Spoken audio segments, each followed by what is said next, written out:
Good evening. You're watching SCTV. I'm Mike Stahlbaumer, and today is October 29th, 2021. We're here at Thunder Field to watch the Nemaha Central Thunder, a 6-2 team with the number 2 spot coming out of District 4, getting set to play against Pleasant Ridge, a 5-3 team, the number 3 team coming out of District 3. I'm Mike Stahlbaumer. I'll be calling the game for you here this evening. We've got John Howard, hairdo and color. Welcome, John. Back again. Glad to be here. Awesome. And we got Caleb Ridenour on the production computer, and we also got Bill Esterhaus on the camera. The team is back home, and our team is here to cover it for you. Nemaha Central getting set to take the field here in just a few moments. Nemaha Central 6-2, Pleasant Ridge 5-3. The Thunder will be in purple uniforms, Pleasant Ridge in their visiting white. And here come your Nemaha Central Thunder.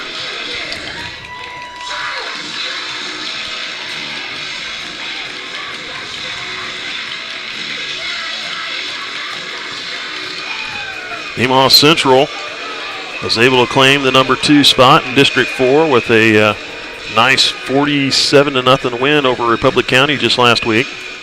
And St. Mary's took care of business, knocking off the KSHSAA Tigers in their contest. So St. Mary's the number 1 seeded team coming out of district play. Thunder is second, and I believe ACCHS was number 3, and Republic County was number 4. So winner of tonight's game will advance to the regional playoff game. They'll be the winner of the Rossville Republic County contest. Here we go with the national anthem.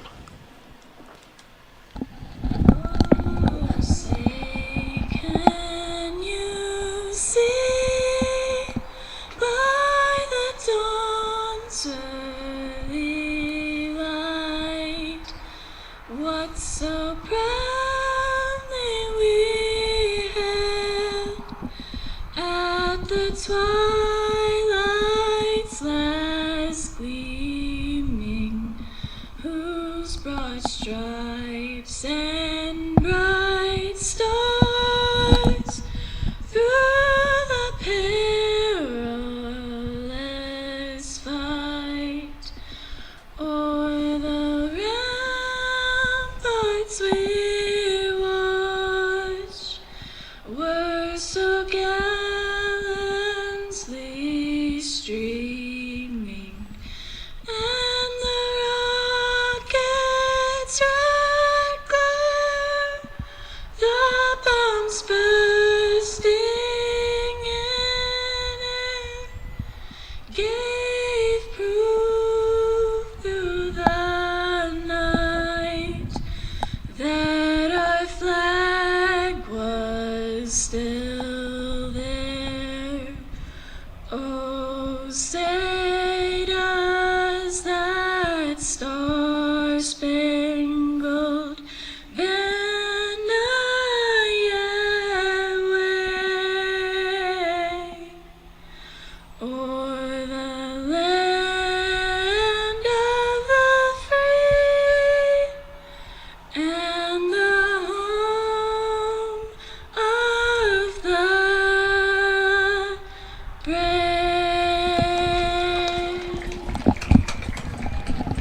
National anthem sung by Hillary Stahlbaumer from Nemaha Central. This game will be getting underway here in under 2 minutes. And a lot of by-district games taking place tonight. Some of them already been played. Riverton is on into the regionals with a win 14-6 over Eureka that game last night. Osage City moves on as well with a win over Cherokee Southeast 47-2. Some other contests. Pittsburgh Colgan season is over. They lost to Humboldt at Pitt by a score of 48-36. Humboldt moving on as well. Chaparral was the other game played on last night. At Chaparral, they were a 7-1 team taking on Marion, a 5-3 team. Chaparral with the win, 36-14. So as I said, Nemaha Central and Pleasant Ridge getting set to play here this evening, and the winner of this contest will get to play the winner of the Rossville Republic County game. Meeting at midfield there, Nemaha Central in purple, the Pleasant Ridge Rams in white. Have the coin toss.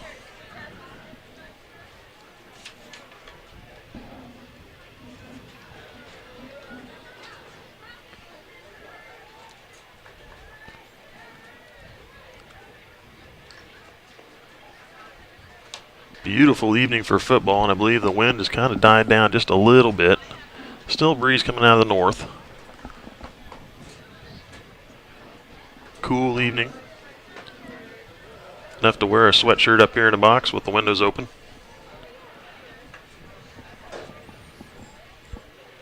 Yeah, it'll be a little cool for the fans tonight, but I think on the football field it's just about perfect weather for them.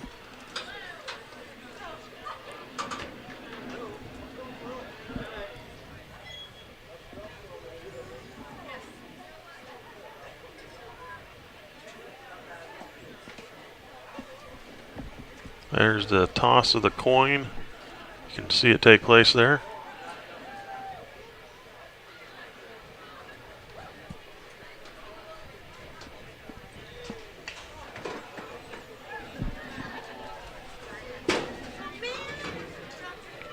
Captains are number 72, Caleb Brights, number 14, that was Cole Hermish, number 20, Zach Kramer, who's not suited up. And Nemaha Central has won the toss. They will defer to the second half. Pleasant Ridge will receive, and they will defend the north end zone. So they will have the wind at their back to start this first quarter. And the other captain, number 65 for Nemaha Central, that is Levi Crossinger. So Nemaha Central will go on defense to start this game. I'll give you the defensive starters for the Thunder. On the defensive line, we have number 72, Caleb Brights, number 61, Connor Dieters, and number 75, Holden Bass. At the linebacker positions, we have number 9, Blake Stahlbaumer, number 8, Cooper Hike, number 27, Wade Leonard, number 1, Jake Hunley, and number 21, Andrew Henry. Cornerbacks are number 7, Gavin Kane, number 23, Sam McWilliams, and the free safety, number 24, Braden Uphouse.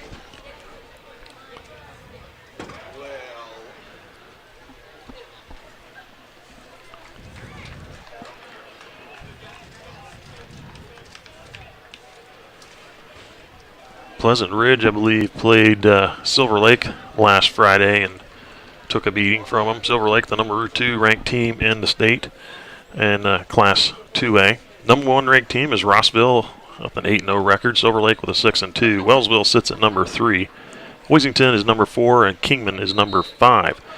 And the others in this order is ACCHS, Beloit, Chaparral, Cimarron, Garden Plain, Hillsboro, Nemaha Central, Osage City, Riverton, St. Mary's, and Thomas More Prep. Those are the Class 2A rankings by K-Preps.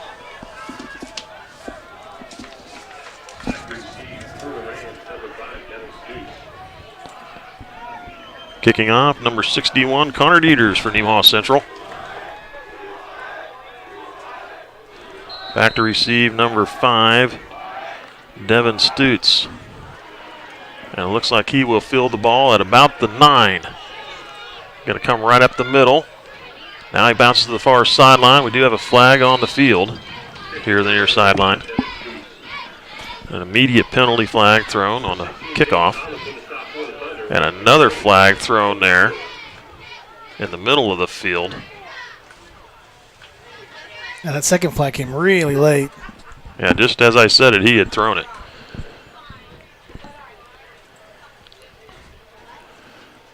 He was taken down at about the 39-yard line. Nice return. I was a little surprised he took it up on the outside there. He had a really big gap right up the middle, but that play must have been designed to go down the sideline.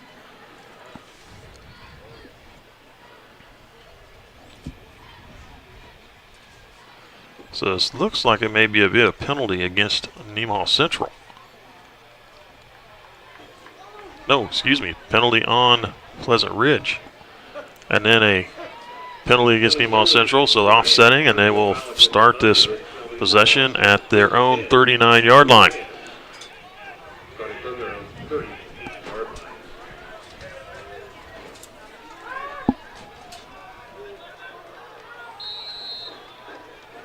Quarterback is number 1, Walker Adams for Pleasant Ridge. Adams takes the snap, gives it to his running back. He's able to get back to the line of scrimmage, maybe gives him a yard.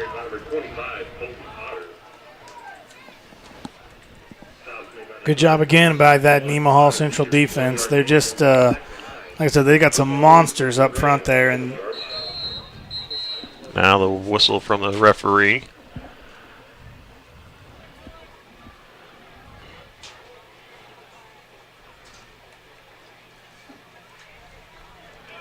Number 52 for the Rams is coming off the field. Looks like a player injury, and they blew the whistle to make him come off.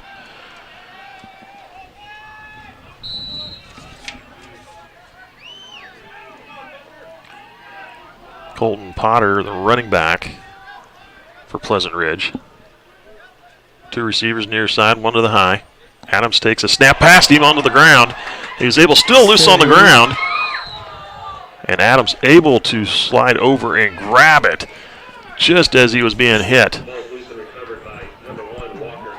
Good job by getting a hold of that ball. He lost it twice, and and Nemaha Central was just right on top of him, but he was able to scoop it in just in time. Ball is on the Rams, 27, loss of 13.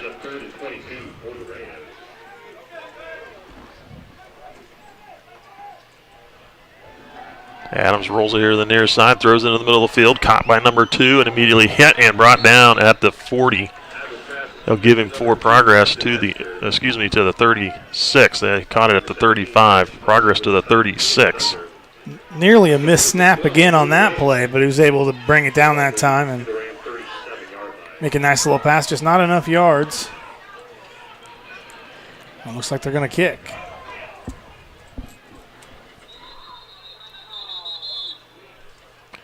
A whistle. A timeout called by Nemaha Central. Looks like Nemaha Central was scrambling there to try to get in position and just wasn't quite ready, and rather call that timeout than snap that ball too soon for him. 10-12 on the clock. We'll take a quick break. You're watching SCTV.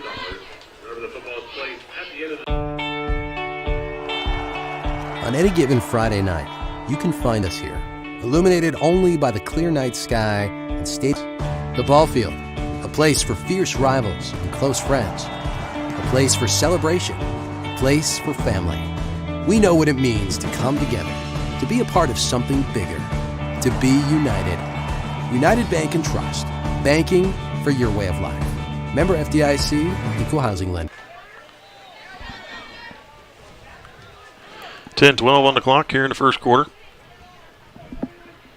Brings up 4th and 12 for the Rams. Football at the Ram 37-yard line. Number 13, I believe, is punting. That's Mason Ewert. Low snap, picks it up off the ground. He does get it away. Caught at the 35, and now he's got room here to the near side. Number 24, that's Braden Uphouse, is knocked out of bounds. And a nice return from the 35. They'll mark him out right at the 45-yard line on the Pleasant Ridge side of the field. Nemaha Central with great field position to start this possession.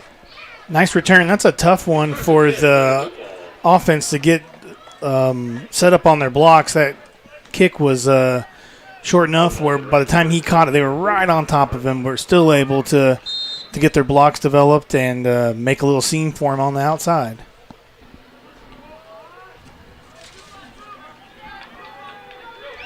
Braden Uphouse at quarterback here tonight.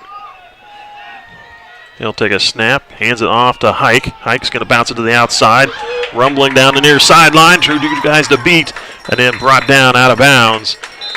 And a flag comes in at the end of that play. A face mask, it looks like, is the call. One of the officials is indicating.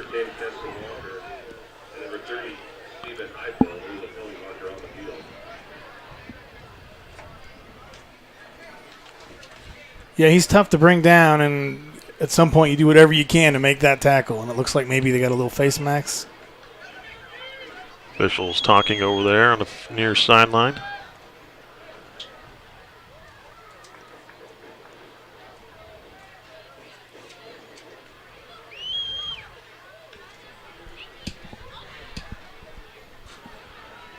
Personal foul, face mask against the Rams. Foul face mask against the Rams. That ball was marked down at the 21. Nice run plus the penalty. Yeah, the personal foul face mask, that turns into a 15-yard penalty instead of a 10. For the Thunder. Put the Thunder in great field position. 24-yard rush. And the penalty puts the ball right at the 10-yard line. Again, handoff to Hike up through the middle. And then cut down at the 6. Cooper Hike. Stop made by number 22, Anthony Lawson, and number 24. Nice run by Hike. He took a big hit at the end of that play. 2nd and 6 for the Thunder.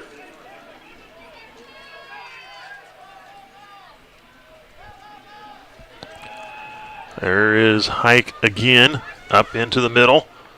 Inside the 5, down to about the 3. Hike's been the workhorse here on this series, and I got to imagine they're going to go to him again. 3 for the Thunder. Football at the Rams, 4-yard line. Ball on the 4 is what they say, and now we've got Offsides. a penalty, encroachment on the defense. Penalties offsides against the Rams. That'll be half the distance to the goal. So from the 4, it'll go down to the 2.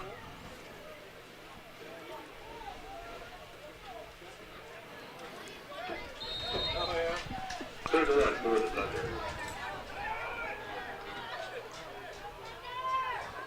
Snap and hand off to Hike. Nice job by number 5, knifing in from the near defensive end position. Devin Stutz with a stop. He came in from the outside there with a nice swim move to get himself open and made a great tackle. Thunder football near the Rams, 3-yard line. So a loss of a yard on that play. Big 4th down here for the Thunder. 4th down. I believe they got to get inside the 1 to pick up the first down. Braden Uphouse with the carry. Tries to cut the corner. Reaches for the end zone. They're going to mark him down before he gets there. Ball carried by number 24. Really close to a first down. It's just hard to tell from here. Ball spotted down at about the 1.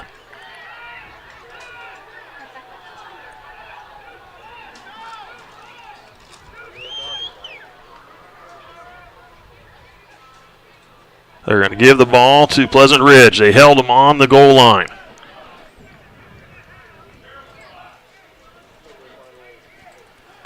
So turnover on downs with 8:11 to go here in the first quarter.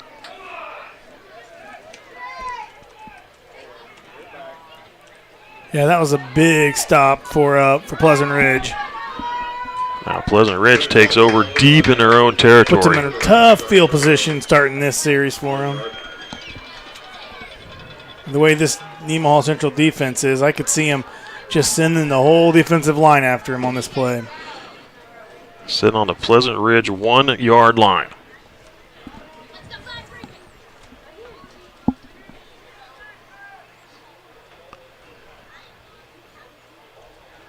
Referee talking to the far sideline judge. Now he's waving to the near sideline judge to come over to talk.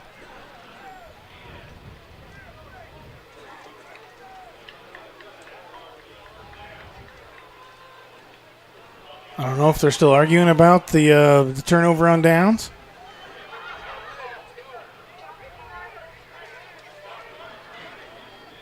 Well, they decided it's going to go to Pleasant Ridge. Hard to turn around at this point. So Adams working out of his end zone. Snap, loose ball on the ground in the end zone. Scramble for the ball. Nemaha Central says they have it. Touchdown, Nemaha Central. A bad snap picked up by number 9. Blake Holtau, or Blake Stahlbaumer, I believe. Is Blake Stahlbaumer or Jake Hunley in there at the bottom of that pile to recover the fumble in the end zone? Yeah, as a defense, you don't have a lot of opportunities for that, but you're in that kind of spot. It's a place where you could just send everybody the opportunity for them to throw it deep is really the only thing that can really hurt you bad there, and that's what they did. Looks like they kind of sent the whole line, and that bad snap, I was really thinking I was thinking safety all the time, never thinking they were going to end up with a touchdown out of it. Jaden Thomas to kick the extra point. Snap and hold is good. That kick, it looks good, and it is good. Nemaha Central leads 7-0 on Pleasant Ridge here with 8:06 to go in the first quarter. You're watching SCTV. We'll be back. As a cooperative, Ag Partners has deep ties to each community we call home. Our employees have worked, lived, and volunteered alongside generations of patrons in these rural areas, building relationships through years of trust. Looking ahead at the ever-changing world and ag industry, we look forward to working and growing together to help feed the world. Ag Partners, partnering for the future.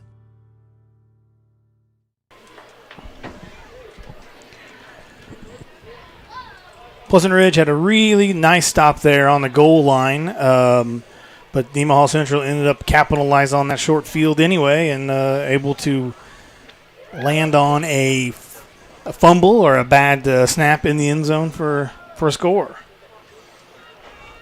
Kicking off for the Thunder, number 61, Connor Dieter. Returning for the Rams, number 5, Devin Stoops. 7-0 Nemaha Central leads here first quarter. Dieters with the kickoff. Punch down the field, caught at the 38.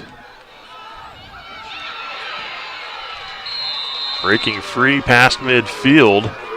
Moves the ball up to about the 40, to the Thunder 46. Nice catcher. I'm not sure how he got a hold of that. Looked kind of a rocket to him, and most of the time when you catch a pass like that a lot of times you take a knee or there's just too many opportunities for issues. But he tucked it in and got a nice little return. So the Rams start with good field position here on the Thunder side of the field at the Thunder 45. Adams takes a snap, hands off to 24. We got whistles before the snap.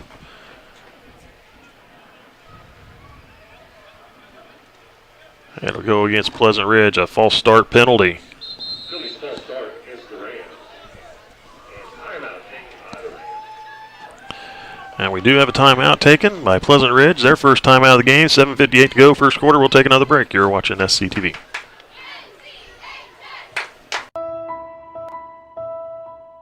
Building a home doesn't happen overnight. It takes hard work and dedication to see your dreams come to life. Be sure to protect everything you have worked for. The professionals at SBS Insurance offer life insurance to protect the loss of a loved one, or home insurance to protect what you built. Feel comfort and peace of mind with SBS Insurance. Allied Insurance, a nationwide company on your side.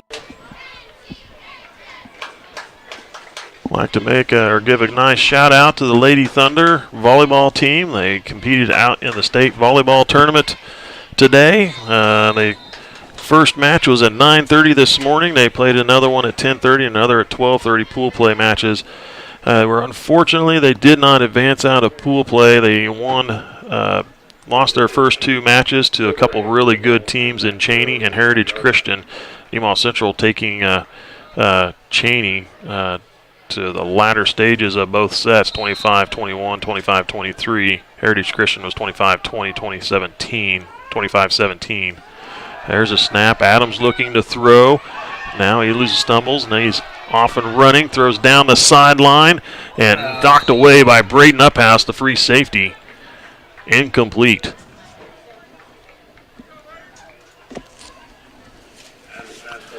And with those two losses, they were knocked out of the opportunity to play tomorrow morning in the bracket play. Lady Thunder did finish their season on a positive note. They defeated Goodland in straight sets, 25-16, 25-19. That first set with Goodland, they were, I believe, down 9-1 and came back and won that in a big way. Nice job, Lady Thunder. And there's a nice job. Another fumble on the ground.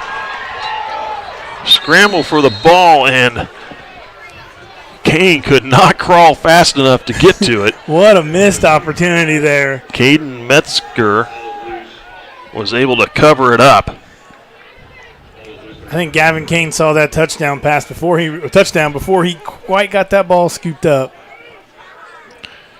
So the ball put down at the 37-yard line. The Pleasant Ridge Rams really struggling with keeping hold of that ball this first quarter.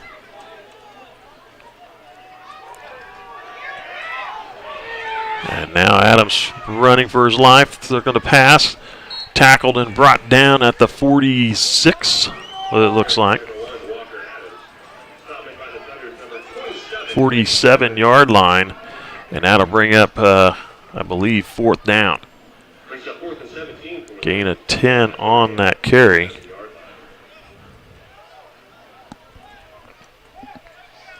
Pleasant Ridge will punt with 6:34 on the clock.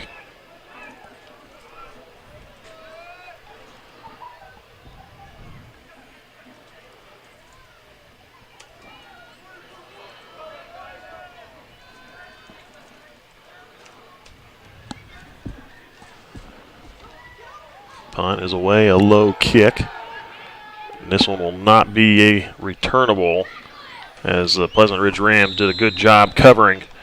And they down the ball inside the 20 at about the 18. So Nemaha Central will start with a long field on this drive.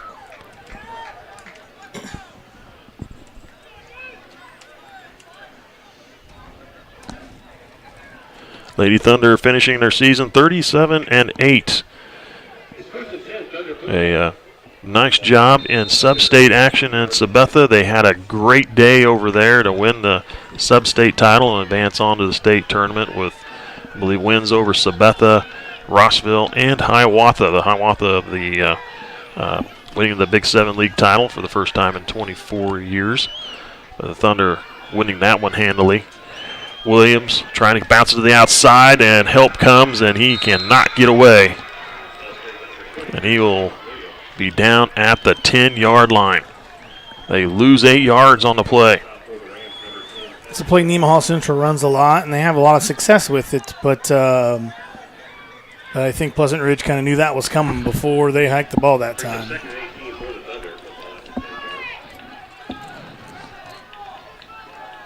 Up house takes the snap. He's going to roll it out to the left. Throws.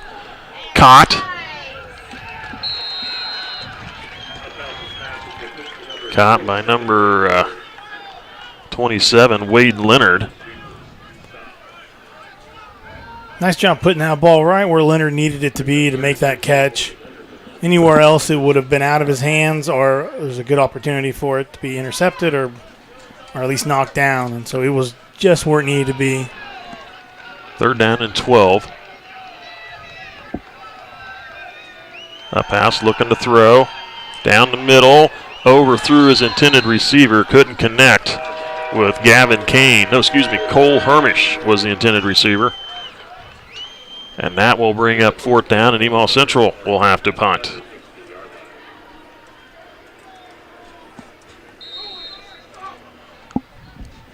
.4:55 on the clock. First quarter.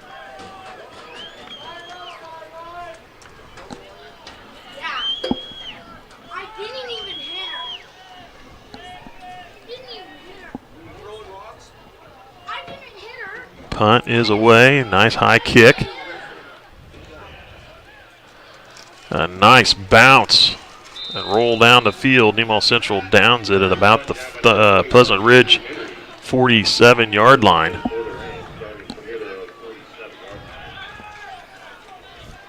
So you almost hit one of the Nemaha Central players.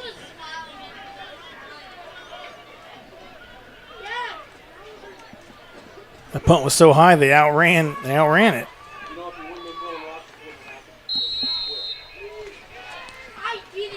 So Pleasant Ridge with the ball at midfield. Adams going to roll here to the near side, looking to pass. Throws down the middle's got a receiver. Knocked away at the last second by number 21, Andrew Henry. Nice defense by Andrew Henry. Yeah, textbook coverage there. Just watching the ball, and seen when it was going to be thrown. It was and stepped up right when he needed to swat that down. Colton Potter, the intended receiver. Yeah, Potter had a step on him, and it would have been a touchdown for sure if he would have made that catch. But great defense.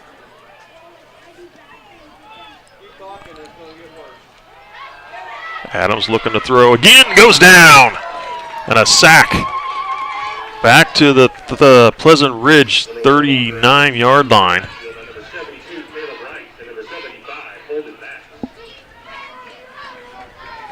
Yeah, Statman's going to have trouble with that one because it looks like maybe he just kind of lost his footing and then the pocket collapsed around him. I don't know that anybody even got a hand on him before he went down. 3rd down and 19 for Pleasant Ridge.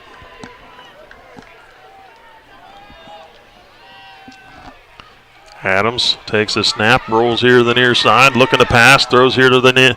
Oh, incomplete through his hands and then off the hands of Uphouse, but would have been out of bounds. Pass was intended for number 5, Devin Stutz. Incomplete, brings up 4th down.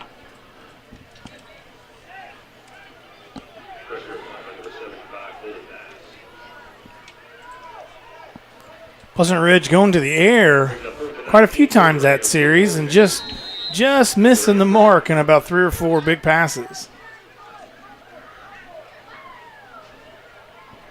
So just over a minute running off the clock here between from when Nemaha Central punted to this punt. And it will roll down the field and be down inside the 30 at about the 28-yard line, it looks like.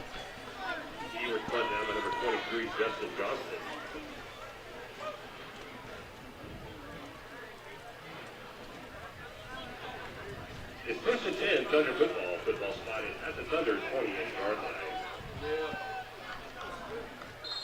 Ball at the NC 28.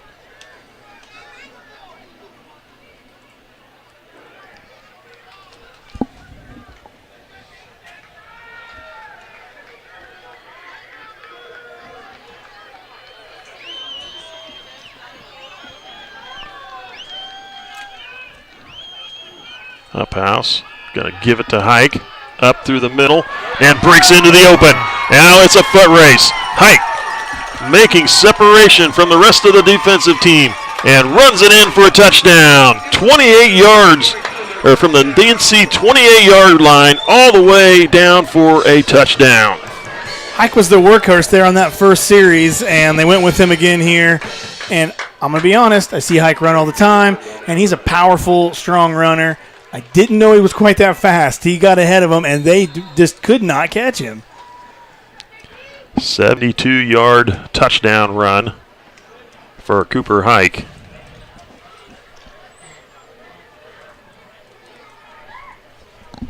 Are you not watching these kickoffs? Nope, I'm not watching the extra points. I'm not watching them. That one goes up and through the uprights. It's good from Jaden Thomas for his second extra point attempt of the night. Nemaha Central leads 14-0 with 3:33 to go here in first quarter. You're watching SCTV. Buying a vehicle doesn't have to be stressful. Just ask any of our customers. Wow, that was easy. Our inventory keeps growing because of our great deals and friendly service. We invite you to come to Nemaha Valley Motors in Seneca, where we have the latest new Chryslers, Dodges, Jeeps, and Ram trucks for the farmer and all of us. Did you say sports cars? Oh yeah, we have those too. Come see us. It's like a car show every day. Experience the difference at Nemaha Valley Motors in Seneca. Welcome back. You're watching SCTV. Yeah, John does not like watching extra point attempts since I opened week. my mouth last week. And I'm not superstitious or nothing, but it's been working. So Nemaha Central with a 14-0 lead. That touchdown coming on 72-yard run by Cooper Hike. First play from that series there. I honestly feel like I've already said too much about the extra points. It's already too much has come out of my mouth.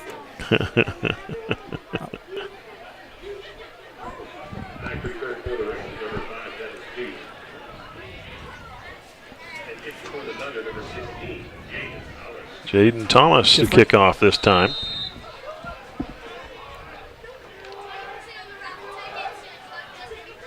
kicked here to the near sideline. He'll field it at the 36, and then we'll get swarmed over. There's nowhere to go.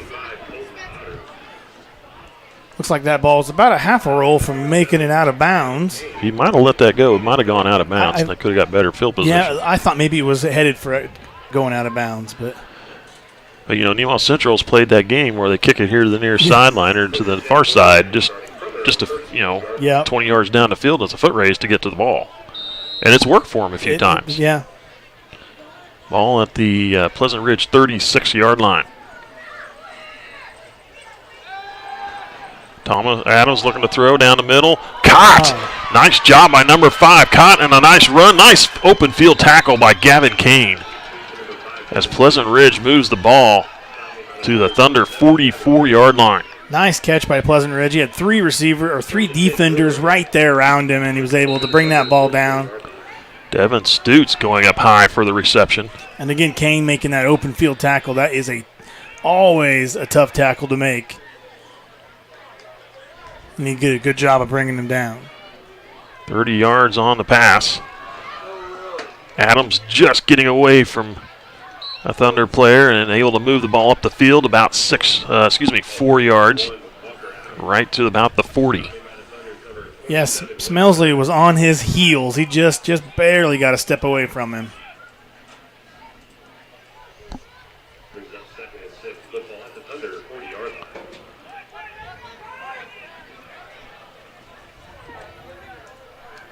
Second down and 6. Adams now pitches out. Loose ball bounced right back up into his hands. Wow. And after a short gain of about, looks like 3 yards to the Thunder 37.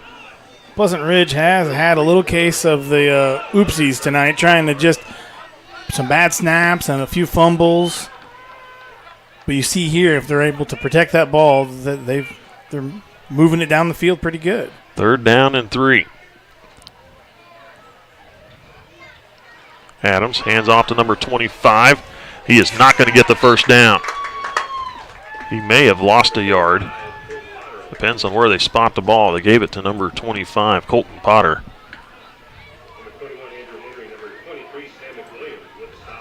He may have lost half a yard.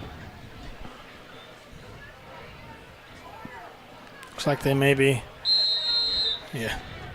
didn't make much, that's for sure. Now we have a timeout called. I didn't see who that was. But we'll take one with them. You're watching SCTV. Pleasant Ridge? Yes. All right, we'll be back. You're watching SCTV.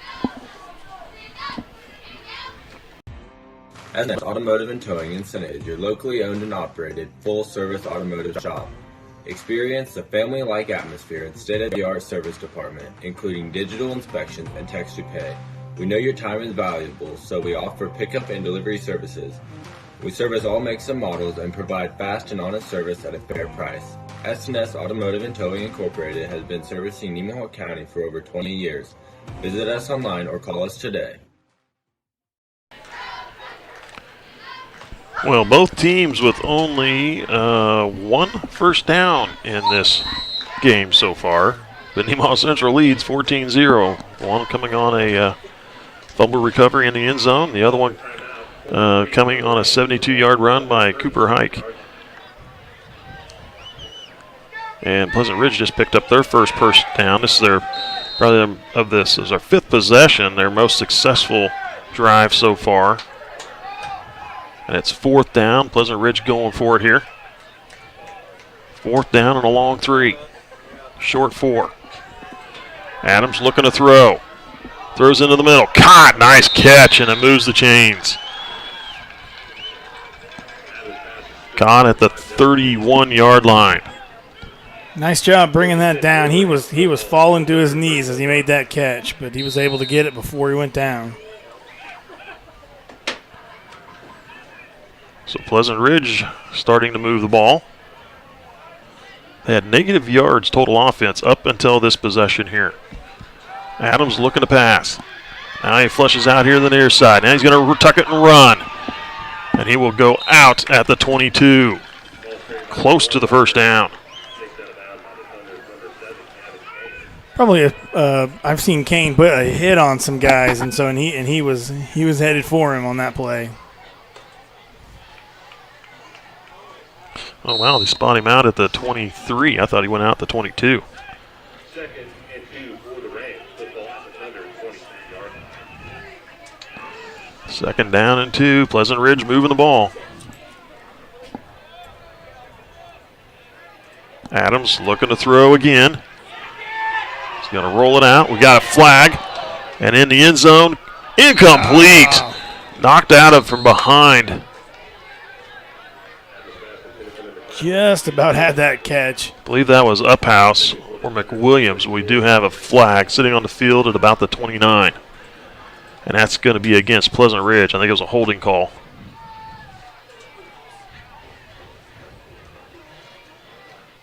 And it is a holding call. Spot foul from the 29 goes back to the 39.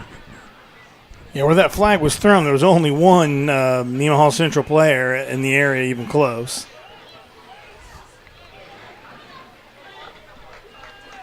So going from a second and 2, now they're all the way back to the 39-yard line.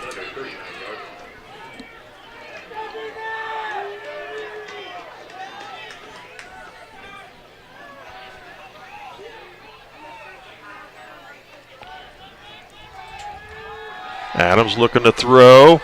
Thrown to the flat. Nice job by the defensive back coming up to make the hit. I believe that was number 1, Jake Hunley. Nice job putting pressure. No, excuse me. Go ahead. That was either, I think that might have been number 21, Andrew Leonard. Nice making job the hit. putting pressure on the quarterback to make that quick throw, and then when he did, they were right there to make that tackle.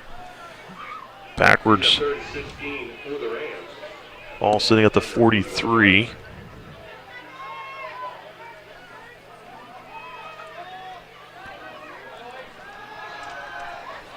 Adams throws to the flat, caught by number 5.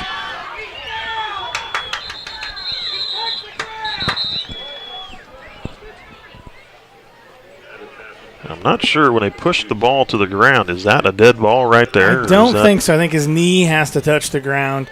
If it fell out of his hands and bounced off the ground, he could still pick it up and it'd still be a live ball. So until his knee touches the ground, and from here it was clearly obvious that he was able to keep his footing.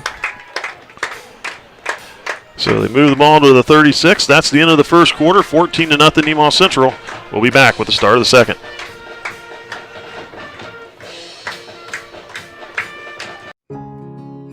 Just a few miles out of town, the pavement ends. The world opens up, and you can see for miles. For generations, families have planted and harvested, struggled and prospered, all working together to build something better for the next in line. We know what it means to love a lifestyle, to be a part of a tradition, to be united. United Bank and Trust. Banking for your way of life. Member FDIC, Equal Housing. So Pleasant Ridge will have the ball to start the second quarter with a 4th and about 13, it looks like. Ball sitting at the Thunder 34-yard line. I think they got that in the wrong spot. Should be on the 36.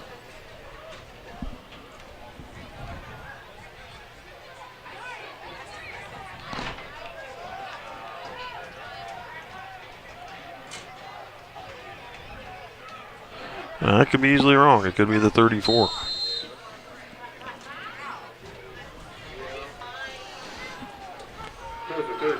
Looks like whichever it is, they're going with it. 4th down, and Rams going for it here. 4-down territory for them. Adams looking to pass. There's the flat. Picked off! Intercepted by Gavin Kane. And then he goes down at the 40-yard line. I believe that's Kane's second pick of the year. Interception by Gavin Kane and return to the Thunder 40. Yeah, nice job of reading that pass and stepping up and making that catch. I really thought maybe he was going to score on that, but just too many defenders in between him and the end zone. He made a big cut there to try to break it open, but wasn't quite able to. But still, great job on that. So Nemaha Central gets the ball at the Pleasant Ridge 40-yard line.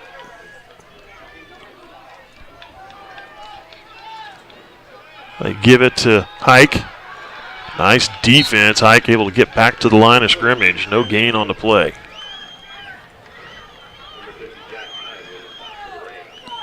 Yep. Pleasant Ridge is really getting killed by the fumbles and the interceptions tonight. Yeah, they've really had a case of the drops here. Yeah. Fumbling the ball and now an interception.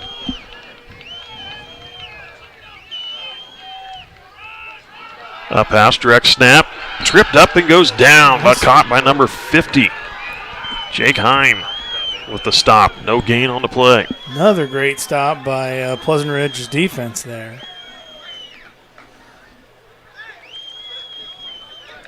Third and 10 for the Thunder. The ball at the 40-yard line. See if the Thunder go to the air here. Needing the first down.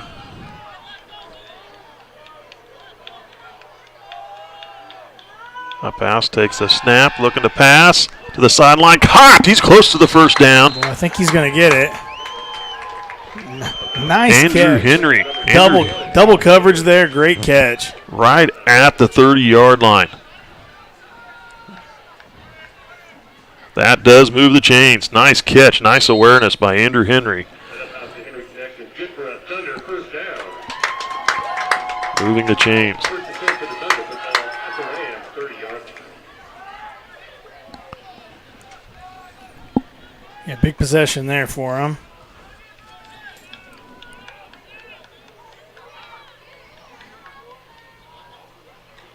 A pass, looking to throw again. Now he's going to flush it out.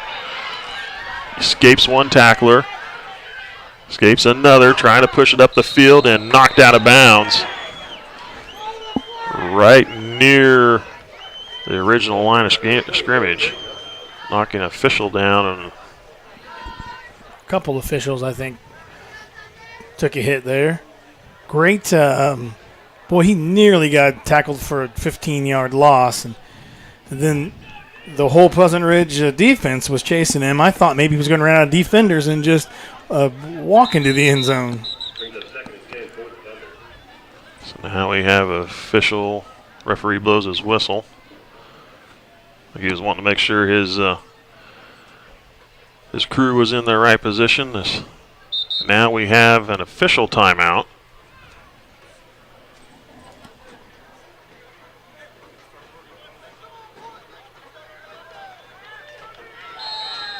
I think they were looking at the chains or something over there. Now we got a whistle to start play.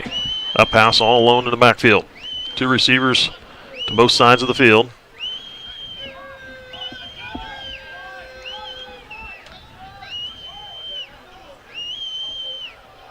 A pass, takes the snap, throws down the middle of the field. Caught by number 7, Gavin Kane. Inside the 5, in for the touchdown.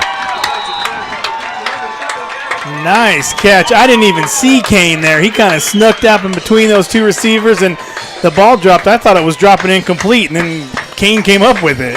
Yeah, Kane came out of nowhere. I was looking there too, and I didn't see him. Nope, till he stepped out with the ball in his hand. I thought, I didn't even see him there. Great catch by Kane. 9:52 are on the clock in the second quarter.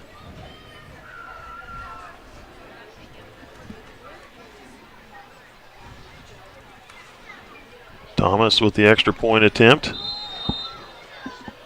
I believe that one is no good. Wide to the right. Nemaha Central leading 20-0 on Pleasant Ridge with 9:52 to go here in the first half. You're watching SCTV. We'll be back.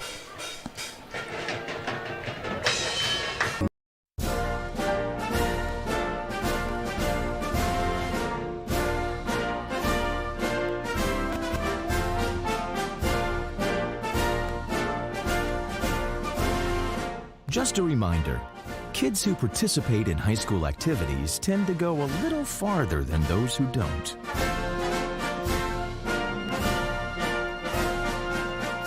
Take part. Get set for life. So back-to-back possessions by Nemaha Central with touchdowns on each. And they lead this game 20-0 here in the first half.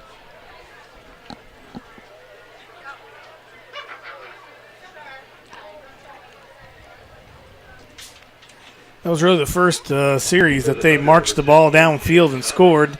The first touchdown was on a fumble recovery, and the second touchdown was on a 70-yard run or something close to that. Yep. This one, they went from one end to the other.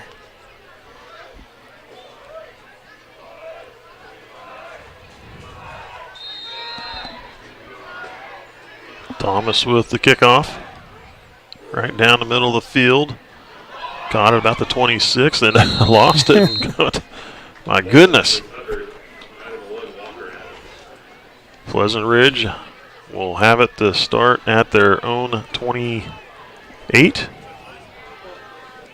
really think Pleasant Ridge is fortunate to score is the way it is, because as many times as they had some missed snaps and they were just able to land on about everything that either got fumbled or broke loose or a bad snap. So they were able to keep a hold of the ball so they didn't lose it, but those are killing them here tonight. Handoff number 25. He's got the sideline. And then after picking up the first down, diving forward to about the 42. Late flag. Was that a late flag I saw come through? Yes. It came late. I don't know if that was for the low tackle or...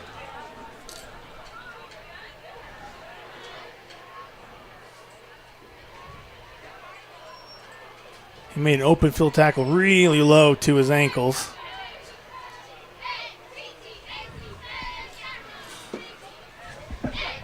Personal foul against Nemaha Central.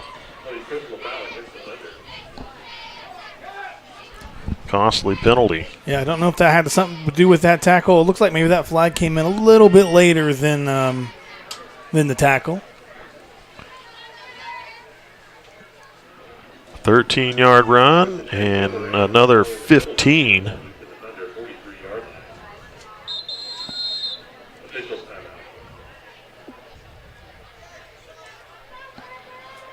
ball will be sitting on the Thunder 43-yard line. Timeout called. We'll take a break. We'll be back.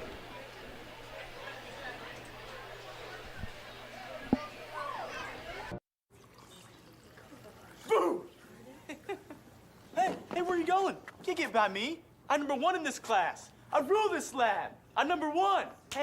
Hey, I don't think so. Yes! Winner! I am the king! Woo! You wouldn't do it there. So don't do it here. Sportsmanship. It's up to you.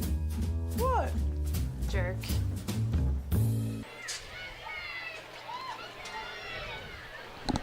Welcome back. You're watching SCTV.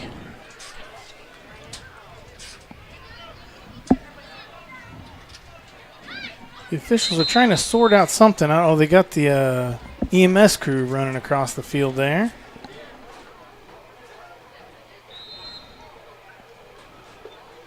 So I don't know what.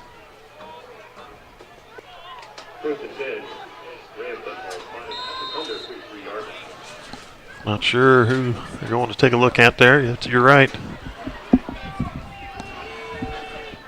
All right, here we go. There's a snap. 1st and 10. Pass to number 5.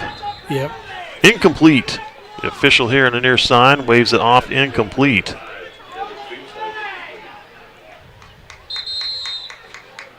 One official said incomplete. The other said it was a catch. I think maybe we're going to talk about it a little bit. The one that said incomplete looked like he was in a better position to make that call, but we'll see what the other one. If it stands, it'd be a gain of 3.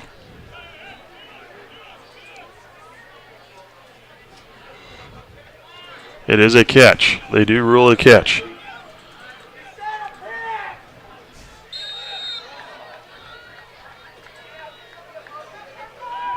There's a 2nd and 7 for the Rams. Football at the Thunder, 40-yard line.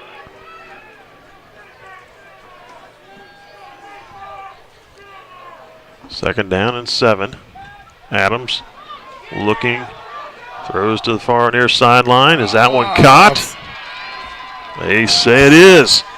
Caught by number 5. The official was in a really good spot to be able to see that catch. It would have been really close. Stutz with another reception moves the ball to the 30. Looks like the 32-yard line. That's probably one of the tougher catches to make, a diving catch on the run like that.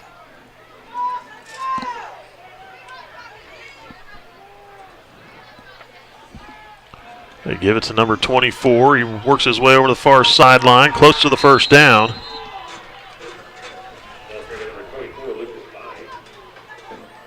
He'll be short of the marker.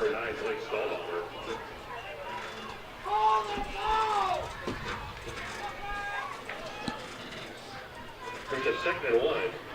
Ram football at the Thunder 24-yard line. Ball sitting at the 24. Gain of 8 on that play. Pitch to number 24, and then he's hit as he's over there on the far sideline as he was looking to cut up the field some more. But that will move the chains, I believe. Yeah, nice hit by Nemaha Central defense there, but just not soon enough. They were still able to get the first down. But he earned it for sure. All sitting on the 20, gain of 4.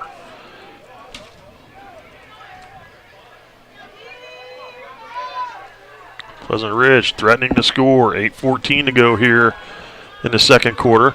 Adams rolling it out. Now he's going to tuck it and run. And he's got the near sideline. He's going to go in for the touchdown. Nobody over here to cut him off. We have a flag at the end of the play.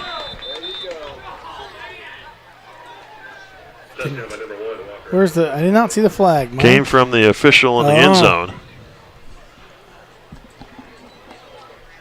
There's a penalty flag on the field. Pleasant Ridge scores from the 20-yard line. That touchdown should stand. Looks like the flag probably came in later after the play. Yes, I believe it's probably, my guess is unsportsmanlike. Yep, that would be my guess as well, based on the timing of the flag.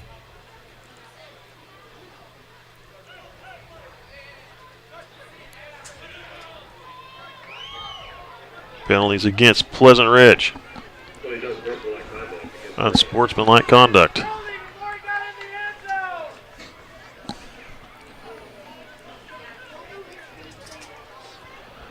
Adams with a 20-yard touchdown run, 8:05 here on the clock. Pleasant Ridge gets on the board.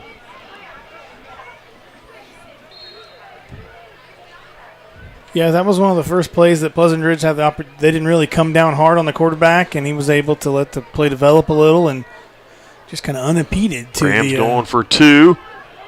Cutting it in. Does he make it? He might be short. No good. 2-point conversion, no good. The Thunder was able to stop him before he got to the goal line. Nice stop by the Thunder. Nemaha Central leading 20-6 after Pleasant Ridge with the score here. We'll take a break, and we'll be back with the kickoff.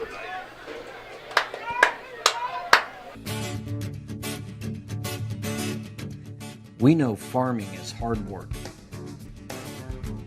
Whether you are putting seeds in the ground or bringing them to town, protect your investment. The professionals at SBS Insurance have the right coverage for you.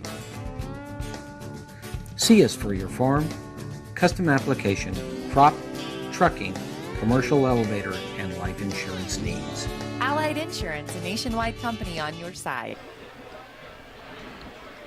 So Pleasant Ridge covering, let's see, starting from their own 29, covering 71 yards for a touchdown, a 20-yard run by number 1. Looks like it was a 6 Walker or 7 Adams. play drive there. Yep, I got some numbers to catch up on that.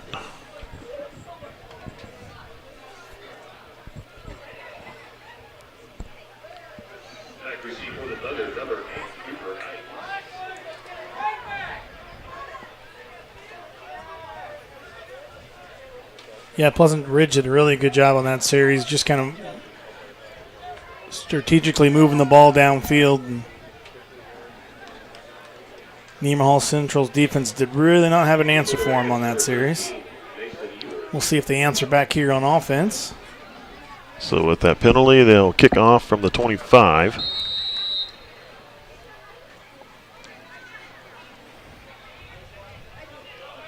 That ball will go out of bounds, and Nemaha Central will get better field position yet.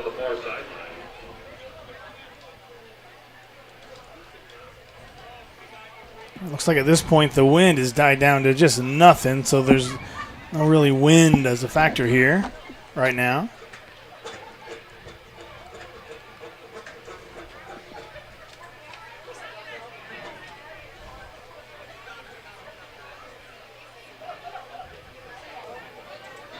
So let's see where they place the ball.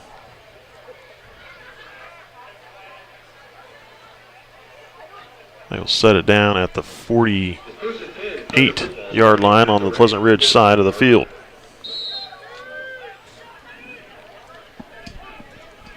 Good field position for the Thunder to start this possession. Kicking it out of bounds and 5 yards from the place where they kicked it out.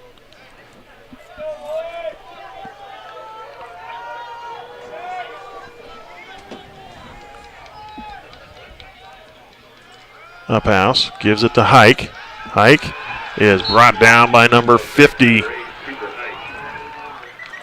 Jake Heim. Good job by the defense there. Hike just didn't have anywhere to go. No gain on the play. Thunder on their last 4 rushing plays have gained no yards. Up house will swing out here to the sideline. Incomplete. They were looking for number 25. Carter Rottinghouse. Could not pull it in. Yeah, a lot of defenders there right in front of him, but he definitely would have got a nice 5 or 6 yard gain out of that if he would have been able to bring it down.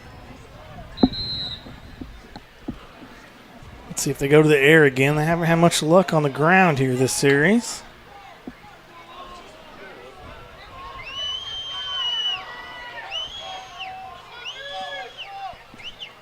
Up pass, looking to throw. Here to the sideline, caught by Kane.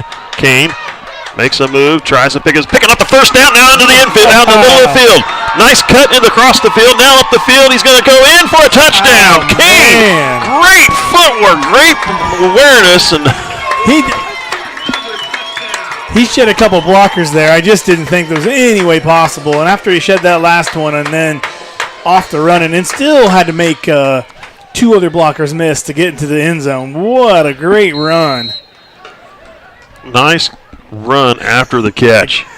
He had to pick up the first down. He got that and more. He earned all those yards after that catch. 7 minutes on the clock. Hands back really quick there. Thomas, 2-point conversion is good. I didn't quite see if that was just a bad snap. It wasn't an intended 2-point. It was an intended 2-point conversion attempt. It was good. Nemaha Central 28, Pleasant Ridge 6. That was number 21, Andrew Henry, running it in for the 2 points. We'll take a break. You're watching SCTV.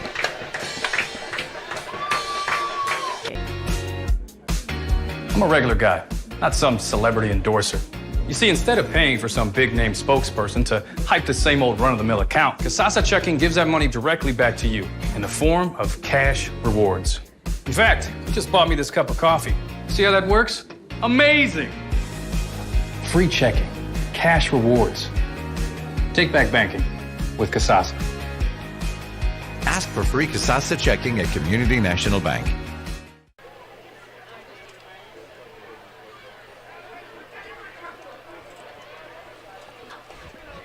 Yeah, what a great run. Just, he had 3 tacklers right there, and I didn't think there was any way, and he was just able to stiff arm all 3 of them.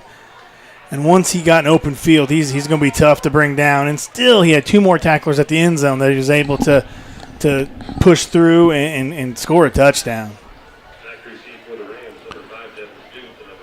I thought for sure he was going to get a nice 5 or 6 yard run out of it. I just didn't see any way possible he was going to score there. Yeah, I was surprised by that as well. A nice job moving the ball up the field. There's a kick, going to be fielded at the 30. Loose, dive forward for the ball. Nemaha Central has it. Nemaha Central recovered by number 1, Jake Huntley.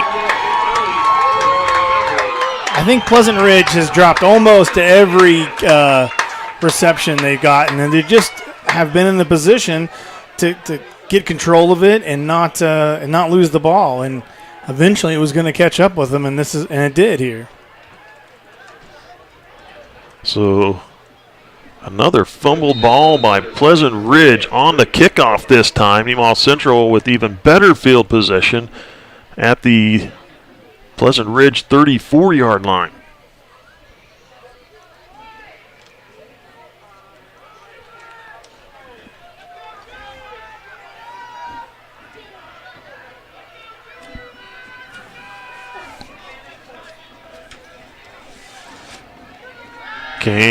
Up pass, throwing down the middle, looking for number 8 or number 9, Blake Stahlbaumer, I believe.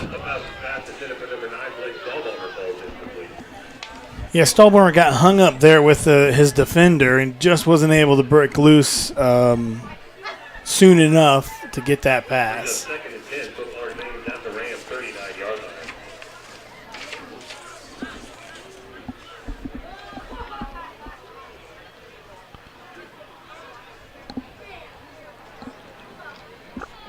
Second down and 10 from the 34.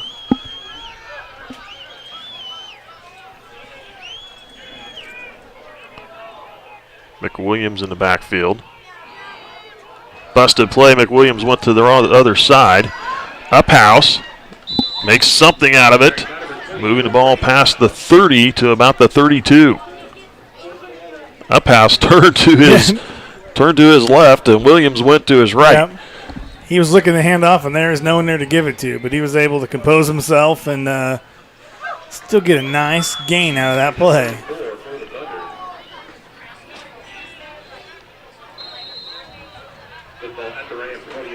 Ball at the 28. Yeah, when you turn to hand the ball off like that and the running back's not there's a good opportunity just to slide the ball out of your hand because you're fixing to give it away. Third down and 4 down territory. They give it to McWilliams.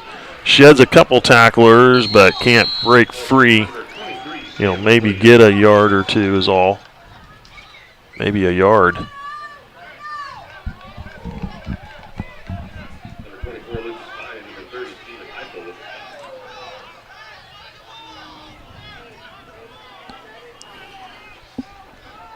Nemaha is in a position here to probably go for this based on where they're at in the field. And say the ball's on the 27. They need 3 more to move the chains.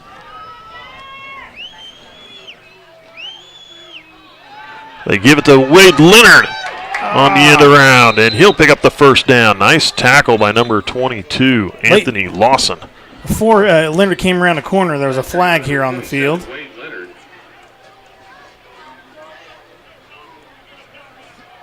Yep.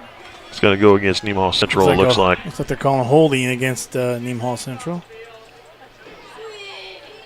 And that was right in front of that sideline official. Holding against Nemaha Central, a spot penalty from the 26-yard line. We'll go back 10 to the 36-yard line. Still don't think Nemaha Central's in a position to punt it here, but we'll see. Possibly go to the air here.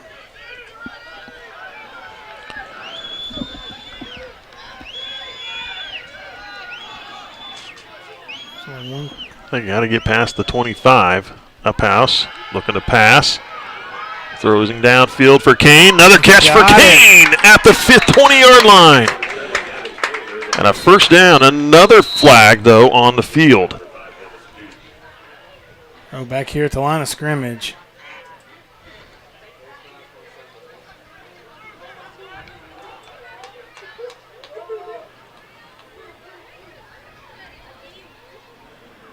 Kane with the reception at the 20.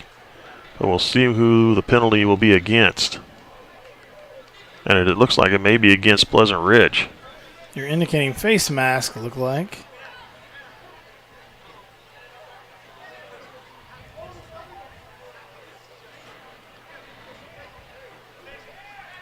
Face mask against Pleasant Ridge. Another personal foul, face mask. That's going to be a 15-yard penalty.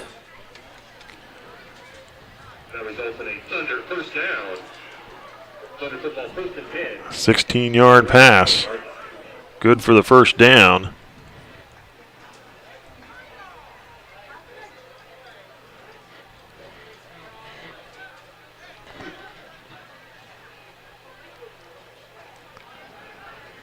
And then I believe they mark it off another from the 20 down to the 10. It'll be a 10-yard penalty on top of that for the face mask.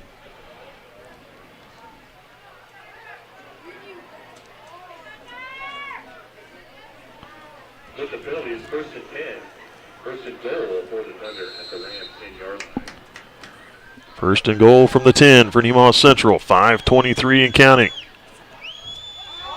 And now they get number 51 to jump off sides, I believe. I've seen Pleasant Ridge a few times get really close to jumping off sides on defense. They must have a really hard count down there. Maranville. Seth. We'll just call him Seth. 5-yard penalty moves the ball to the 5.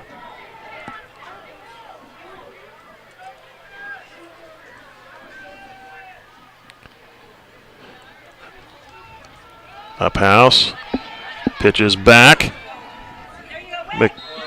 McWilliams says he got in. He did. McWilliams runs it in from 5 yards out. Touchdown, Nemaha Central. A lot of traffic there on the end zone, and McWilliams did a good job of knowing where he was at in the field and reaching out just to break the plane there. 4:53 on the clock, a 5-yard run by McWilliams.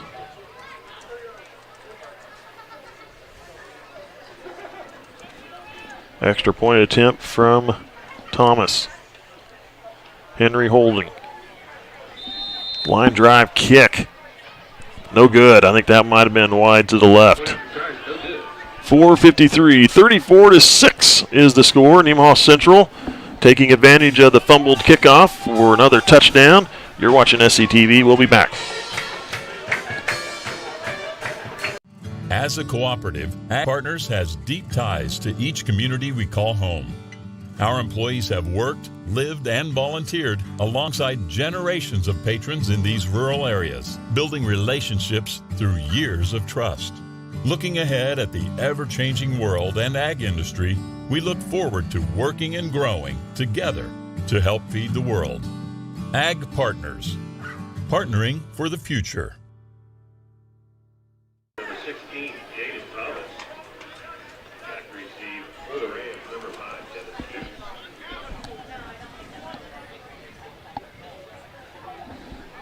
Nemaha Central with 217 yards of offense so far in this first half of play. 103 yards for Pleasant Ridge. And most all that coming on their last two series as they've had. Last two possessions. There's a kick fielded at the 24. Now coming here to the near side. Slides down, back down at the 30. Potter with the return. Number 34, Blake Korver with the stop for the Thunder. Potter trying to stretch that out, but Nemaha Central was not letting that happen. Put the ball down at the 31-yard line.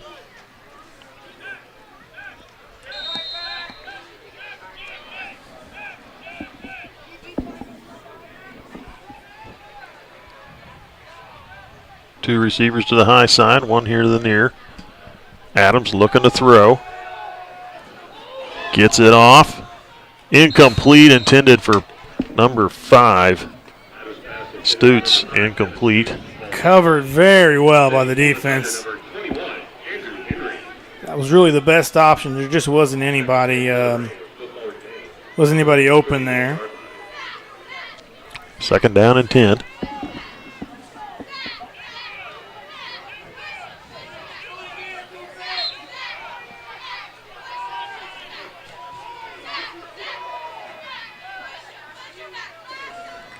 Adams again looking to actually hands off to number 25. They're going to try and bounce it to the outside. Nice job not giving him the edge. And a tackle, I believe, by number... Well, that might have been number 8. Cooper Hike on the stop. Nemaha Central's defense did a good job of stretching that out, not letting him get upfield, letting the defenders gather up, and a gain of nothing there. Loss of 2 actually on the play. They just haven't moved the down marker. There they go. And now it'll be 3rd down and 12. 2 receivers near, 1 to the high. Adams to throw. Rolls it here to the near side. Now he turns it back. Now he's going to go to the other side of the field. Looking to throw. Downfield. Got number 5. Caught! Oh, what a catch. Did he hang on? No, incomplete. Oh. Nice job by number 8, Cooper Hike on the That's a tough play to cut defense. to defend when he's going back and forth. And at that point, there's no plays. They're just trying to find an open man. It's like playing catch in your backyard. Finally, you just try to get open, and it's a tough one to cover because you have no idea where that defender's going or that offender's going. The Rams will punt this one.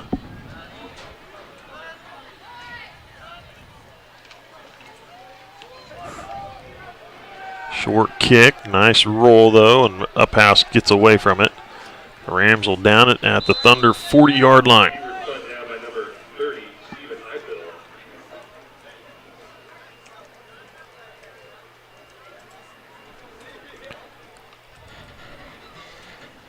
First and 10, Nemaha Central at their own 40.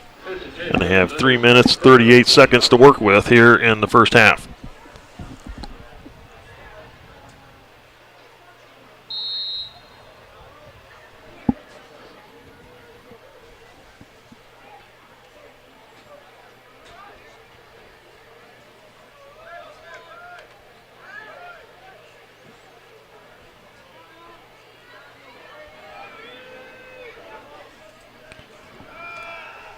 Up house, throwing down the middle. Caught by number 9. Now he's got the open field. 1 man to beat. Bounces to the outside. Sets the tackle. Nice catch from caught up to him from behind is number 5. But a nice catch and run by number 9, Blake Staubhalmer. One-handed grab there in traffic. They set the ball down at the 12-yard line. Nemaha Central hitting some big plays.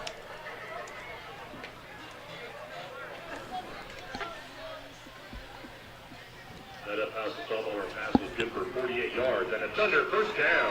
48 yards is right on the pass. Catch and run.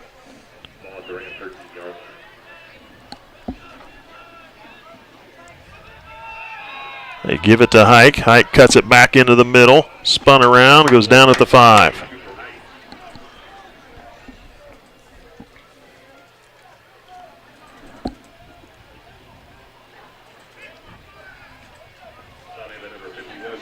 A 2nd down and 3, gain of 7.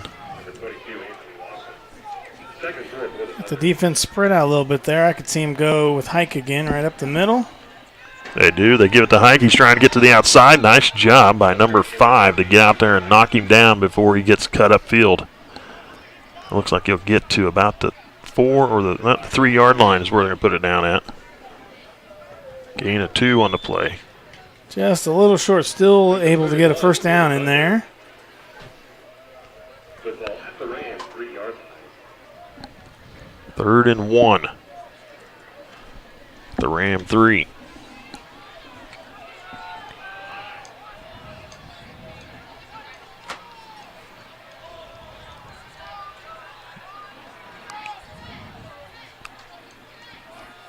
Up house. He's going to keep it, try and bounce it out. Nice job by the defense to sniff it out and throw up house for a loss. Back to the 7. Yeah, defense was all over that play, just nowhere to go. Loss of 4 on a play.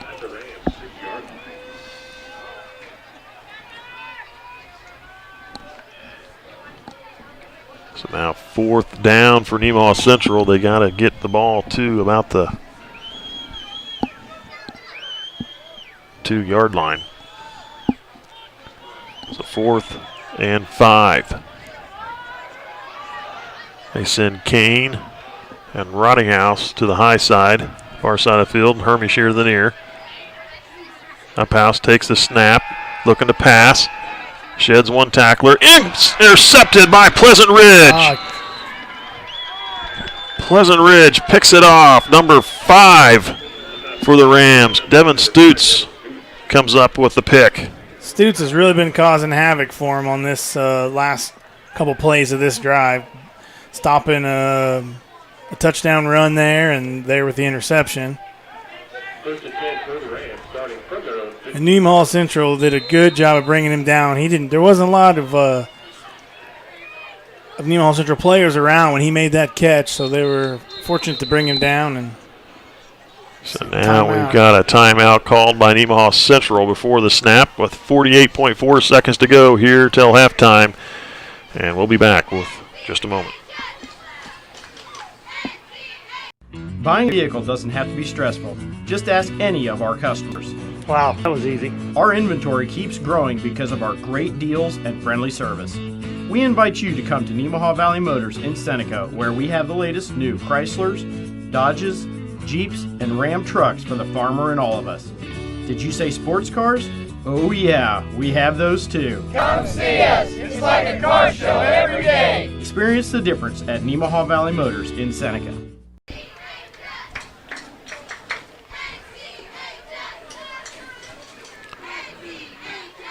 Pleasant Ridge will have the ball. It has the ball 1st and 10 at their own 15-yard line after the interception. That was I believe, the first interception thrown by Uphouse this year.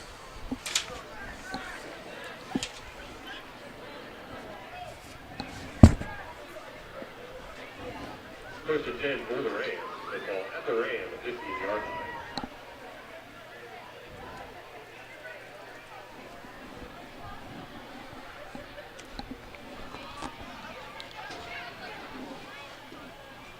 Waiting for the officials to blow the whistle so they can start. There we go. 48.4 seconds to go till halftime. Adams going to roll it over the left side and then tackled and brought down after a gain to the 19-yard line. Gain of 4. Brings up 2nd and 6. Football at the Ram, 19-yard line.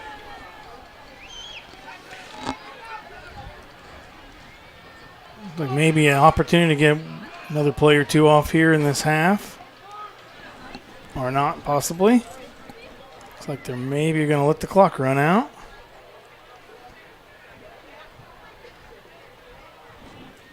Yep, looks like that's what they're going to do. That's what it looks like they're going to do is let the clock run down, and that'll be the end of the first half. And that is. Nemaha Central leads at halftime 34-6 on the Pleasant Ridge Rams. Thunder missing out on another opportunity to score, having thrown a pick there right there near the end zone, in the red zone, that is. But Thunder still in control here, obviously leading 34-6. We'll take a break. I don't think we have any halftime entertainment except for the band, but we will take a break. We'll recognize our sponsors. We'll be back with some stats and a star of the second half. You're watching SCTV.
162 years ago, our ancestors recognized the importance of educating their children, so the first school in Nemaha County was opened in the parlor of the Smith Hotel in Seneca.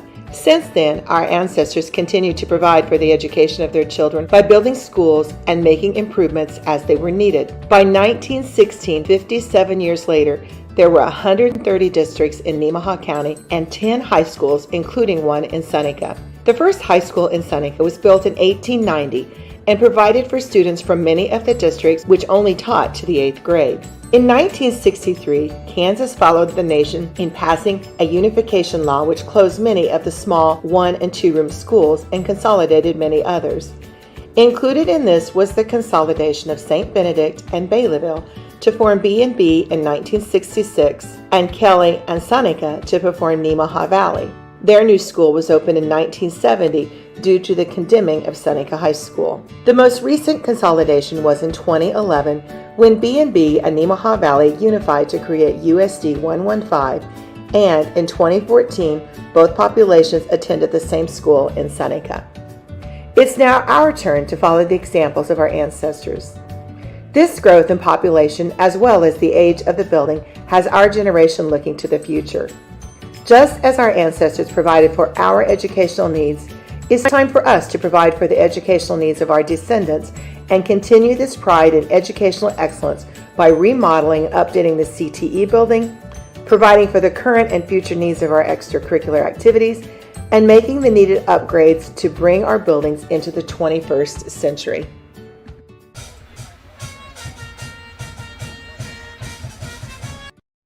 Over 50 years ago, the building of NCHS opened for students. Since then, many graduates have enjoyed a quality education. However, while the quality of the education provided has not changed, the quality of the facilities has. The building no longer meets the needs of the current population in space and safety, and the building is not prepared to serve the needs of the future. Upon entering the building, there is no clearly defined entrance for guests and for students. The office lacks functionality with the lack of a conference room, nurse's office, and adequate restroom facilities for the staff. The need for new classrooms is already here. Recently, the library was converted into the teacher workroom, a classroom, and a small hallway that serves as the library. This is not providing the needs for our students in a way that is acceptable for our district. There are online books, but a lot of kids I'd rather read a hard copy book, but there are no books now. First off, Miss Hazenkamp's room doesn't even have a door. She doesn't have walls that go all the way to the ceiling, so I don't know how she's going to teach with all the noise in the hallway. At the grade school, by adding new preschool rooms, the current preschool rooms will then become available for the additional classrooms needed there. The science rooms pose safety hazards and do not provide the needs of the students enrolled in science classes. One of them wasn't even a science room to begin with, so the functionality of it does not work very well at all. Mrs. Smith's science room poses a great safety risk to students because of how it is arranged. It wasn't a science room, but now it's been made into one. The carpet is dangerous. It's a fire hazard. The sinks are just kind of all close together, and just a lot of things can go wrong. And then the other two rooms are just very dated and very hard to carry out normal procedures. Well, first off, the ventilation system, there aren't any in two of our labs. Many of the needed upgrades to bring the building to the 21st century are not visible to the naked eye. All plumbing is outdated and not to code. The restrooms are too small to accommodate the student body, let alone any activities at the school. Other problem areas that need to be addressed with the bond are: all fixtures are 40 to 45 years old, there's no AC in the kitchen or either gym, no heat in the kitchen, only residential heat and air conditioning in most of the tech building, band room, office, and locker rooms. Some classrooms have single-room air conditioners. The secondary gym needs a new roof. The locker room roof leaks. Half of the roof of the high school needs replaced in the next 5 years. Only the boys' locker room has a ventilation system, and all the HVAC except the weight room is over 10 years old. In the proud tradition of our ancestors, we must prepare our building for the future by making the required 21st century upgrades.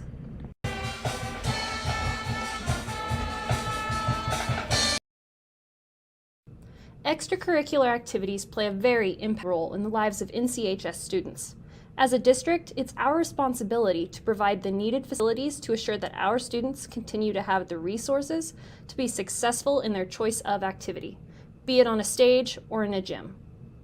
An area of extracurricular activities that has never had the proper facilities is the performing arts. These activities provide for students from many diverse backgrounds and offer opportunities to shine in their own setting. The raised platform in our commons is inadequate for the needs of students who enjoy and excel in the performing arts. When it comes to the stage, it's a lot smaller than most schools, and we also don't really have any sort of lighting system anymore. We just kind of have to use the bulbs in the ceiling, and also our microphones hang so low, a taller person, they can't speak very loud if they get close to them. We also don't have any storage at all for our props. We have to store all of our set in one of the sheds behind the tech building, and it's just a pain to have to carry those huge flats all the way in here and set them up. We also don't have anywhere backstage to get dressed or store our costumes. And now, since we don't have a library, we don't have anywhere to practice, because during the spring play we practice a lot of times at the same time that they have either basketball practice or basketball games, and instead of practicing on the stage, which we can't do most of the time, we would practice in the library. But now, since we don't have one, we don't really have anywhere to practice. An auditorium will not only be utilized by the drama students, but it will become integral to many other school and community events. As successful as our sports teams have been in the past, our current and future teams are facing an additional challenge, as they will never have the home court advantage for sub-state competition, since our current gym does not have the required KSHSAA seating capacity. KSHSAA requires 2,000 to 2,500 seats for 3A schools to host. Our current gym can only seat 1,030 people. This additional seating in a new gym will also be enjoyed through the regular season as the Thunder faithful come out to support their teams. The addition of the new gym will allow for much needed additional restrooms, a permanent concession stand, and additional locker rooms. Currently, our concession stand operates out of the kitchen, requiring extra prep to set up, and all supplies are also stored in various locations due to the lack of a designated concession stand. We have to set up every time, and we always have to take them down. It's kind of an inconvenience. The current locker rooms are too small, lack functionality, have dated plumbing and fixtures, lack in quantity of toilets, sinks, and showers. Everything is run down, especially the showers, and on the west side, the lockers, some of them are broken. And they're kind of small, and it's not a fun place to be in. While the new gym will be built on the existing parking lot, there will be new parking spaces added so that we won't notice a difference in parking lot availability. In addition to adding the new gym, the current main gym will also get a much needed air conditioning. And it just makes it almost unbearable sometimes to have to practice in here. It's not safe. Last year, our district added a wrestling program which broadened the extracurricular opportunities for another population of students.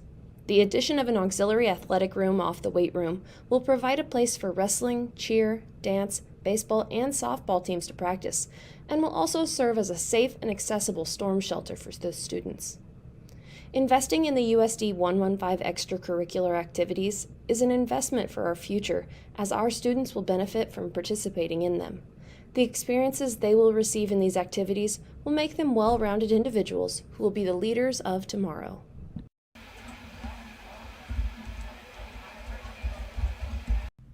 One mission of USD 115 is to prepare students to become citizens by teaching them skills that will transfer to future endeavors. The Career and Technical Education Building, or CTE building, houses many classes that serve this mission. While our curriculum has evolved to meet the needs of the times, the building is not. The building must have more safe and practical layout, it needs to be brought up to code, and it is maxed out in several ways. The layout is not safe. Due to the lack of a hallway in most of the building, there's no safe path to get from one classroom to another, to the copier, or to the restroom. This creates a constant flow of student traffic through the art classroom, the woods lab, and the metals lab, with power tools and machinery are often in use. One of the overall issues of the CTE building is there is a hallway that runs through almost every classroom, and with that there's traffic that can distract students as they're trying to work on their projects and disrupts class. Distracted students can lead to safety issues and mishaps. Additionally, the layout is not practical. 2 of the classrooms are oblong with cuts and corners, making it difficult for teachers to teach and observe students. The layout of the metals room here is not ideal. There's stations on one side of the room, and then on the complete other side, there's more stations. So for a teacher to go back and forth, it gets very difficult.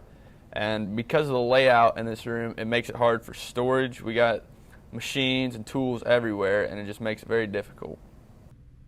The original CTE building was constructed many years ago as a summer project by 2 dedicated staff members. It has been added on to several times to meet the needs at the time. One of the CTE building's needs of today is to meet code requirements in all technical aspects. The CTE building needs a commercial HVAC system. Each time the building was added onto, the addition had a residential HVAC unit installed. One of the things that we need to improve over here, the systems in this building, especially the HVAC systems, are definitely not up to code. It can be very difficult to keep this place heated and ventilated. Yeah, several classrooms are connected, so one classroom might be really warm to the point where you have to prop a door open. The next room could be freezing cold. The current ventilation system is counterproductive because it does not properly circulate the air, and not all of the rooms have proper ventilation. Spraying room here in the Woods Lab, the ventilation in here is horrendous. You get the constant smell of finish and everything. Exhaust and ventilation system in the actual autos lab. During the winter, it gets quite difficult. If we are starting a vehicle in there and it's running, you obviously have the fumes and you get that smell, so you open up the garage door and then it just gets cold. Finally, the CTE building is maxed out. The classrooms are too small for the large enrollment due to the popularity of the CTE classes. Additionally, due to lack of space in the main building, several of the CTE classrooms have been needed for world history, health, and study skills. The autos class is pretty popular, and due to that, a lot of students are shoved into this single small classroom. Anything over like 10 students makes it pretty difficult to learn and focus. It's really cramped. There aren't enough restrooms for the student enrollment in the CTE building. The only restrooms have single-stall residential toilets, which cause plumbing and traffic issues. So throughout the entire building, there's only 2 bathrooms, and therefore the bathroom area can get pretty congested. Lines will form outside of the single-stall bathrooms, and students will have to wait in those lines in order to get in. You also need to have a key in order to get in, and they cannot be locked, so if someone has a key, it is possible they could open the door and lock it. There are also general plumbing issues in the lab classrooms, which include art, autos, welding, ag, and the woods shop. With art, you're always dumping stuff down the sink, so it's always a problem when the sinks don't drain accurately, and we face that problem with our art room. Storage is inadequate in all areas of the building. The classrooms have patchwork storage, if any at all. The art room office has become storage due to lack of space. The spray room in the woods lab doubles as project storage, although most projects must be left out open to accident. The education provided in the CTE building is vital for the future of our students. It's our responsibility to provide a safe, modern, and efficient learning environment. Welcome back. You're watching SCTV. We are just under 2 minutes away from the start of the second half. Nemaha Central leading 34-6 on the Pleasant Ridge Rams. And so far in this game, Nemaha Central with 270 yards total offense, 112 on the ground, 158 in the air. And they've had 39 yards worth of penalties in the game so far. Pleasant Ridge has 39 yards rushing and 66 yards passing for 105 total yards, 51 yards in penalties for them. Nemaha Central has a couple picks in this game. And I believe also a couple fumble recoveries as well. Yeah, I think Pleasant Ridge is lucky at this point not to have more because they've been really bad with controlling the ball this first half. A lot of bad snaps and fumbles on the ground, but they were able to recover most of them. They Nemaha Central had touchdown on their second possession. Actually, I take that back. It was Nemaha Central was held on downs inside the 5-yard line, actually down on the 1, and turned it over to Pleasant Ridge. Pleasant Ridge took a snap, fumbled it in the end zone. We covered it up for the touchdown. An extra point attempt was good. So Nemaha Central jumped out to a 7-0 lead, and then they came back 2 possessions later, and a 78-yard run by Cooper Hike for the next touchdown, and the next possession, a 30-yard pass play from Uphouse to Kane to go up even more by 3 scores. And Pleasant Ridge was able to get on the board with a 20-yard run. 2-point conversion, no good. Nemaha Central came back immediately, scoring like less than a minute later on a 48-yard pass, again from Uphouse to Kane. The second time they hooked up for a touchdown in his contest. And then McWilliams ran it in from 5 yards out for another touchdown. Thunder turned it over on the goal line. They were inside the 5. Had an opportunity to punch it in for another touchdown before half, but turned it over to Pleasant Ridge on an interception by the Pleasant Ridge Rams, number 5. That was Stutes picking it off. And Pleasant Ridge ran out the time in the half. So now we will get the second half underway. Nemaha Central leading 34-6. Winner will advance to play either Russville or Republic County. And I think you last checked, John. Russville was leading that one. I do believe that is the case. Yeah, Rossville was ahead there. We weren't getting a lot of scores at halftime. I was trying to get a few scores in the area and wasn't seeing a ton of them posted out there yet. So Nemaha Central had won the toss to start the game. They deferred to the second half. They will receive this kickoff. Caught at about the 30. Still on his feet. Brought down at the 50. Nice return by number 25, Carter Rottinghouse. Rottinghouse slipped a little bit when he caught that ball, and that slip made a tackler miss, which was able to him get back on his feet and make a nice return. Caught it at the 30 and moved it 20 yards upfield to the 50-yard line. 1st and 10 for the Thunder. Good field position to start this half.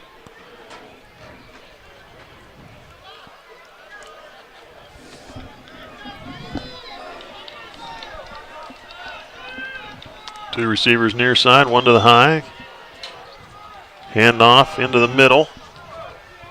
I believe they gave that ball to McWilliams.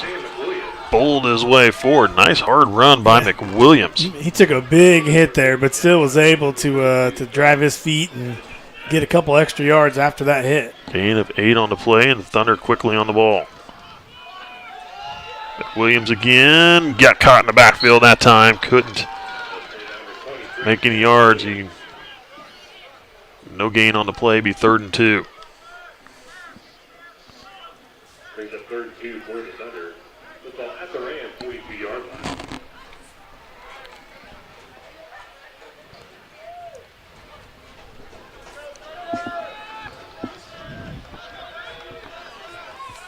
Third down and 2. Uphouse will give it to McWilliams again. That time he gets the first down and an extra yard. Gain of 3 on the play. Moves the chains. All sitting on the 39. McWilliams got a lot of power when he runs the ball. And just give him a little bit of steam. He's hard to bring down.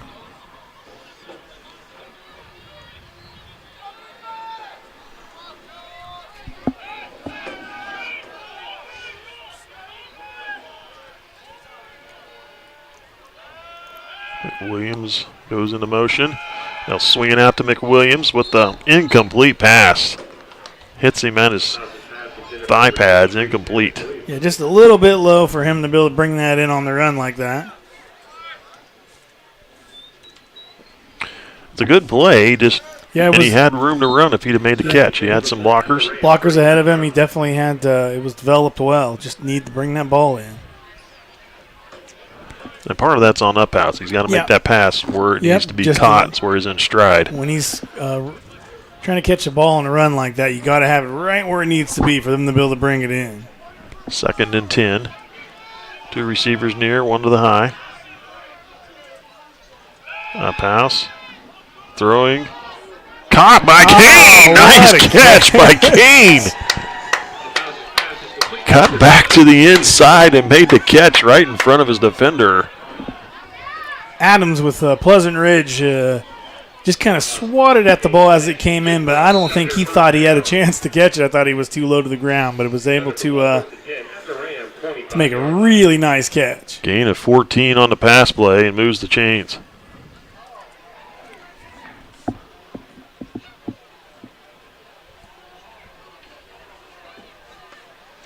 Ball on the Pleasant Ridge 25-yard line. Nemaha Central doing a good job with that run, making the defense honor the run and be able to go to the air there. 2 receivers high, 1 to the near. And now we've got a whistle, delay a game. Delay a game penalty against Nemaha Central.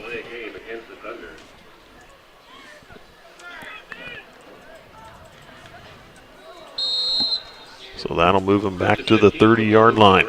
And it'll be 1st and 15.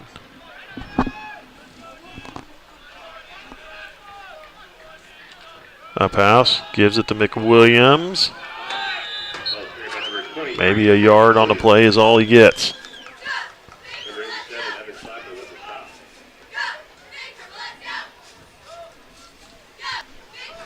They put the ball down to 29, 2nd down and 14.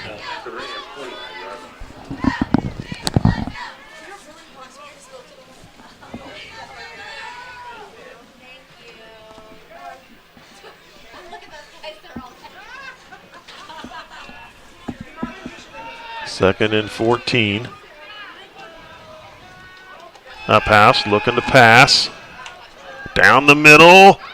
Oh, off the hands off the chest pad of number 21, Andrew Henry. Couldn't haul it in. He was well defended, but Henry had a chance to pull it in. Number 10, Walker, it looks like he broke up the pass, and then even after the throw, I think he thought that ball was still in his hands because he still went after Nemaha Central there. I think he thought he still had the ball, but he did a good job of breaking it up. 3rd down and 14. Ball on the 29.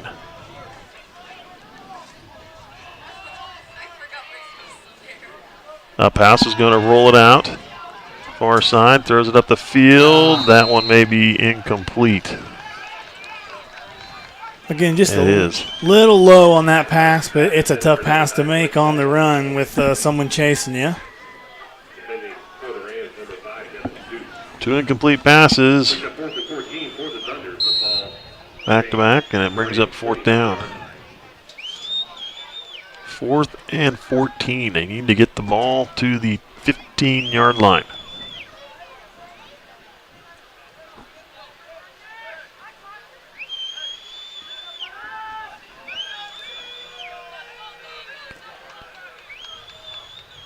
Williams in motion. They're going to throw down the middle, looking for Kane. Just overthrew him. He was open. Had a step on his defender, Adams. Thunder turn it over on downs.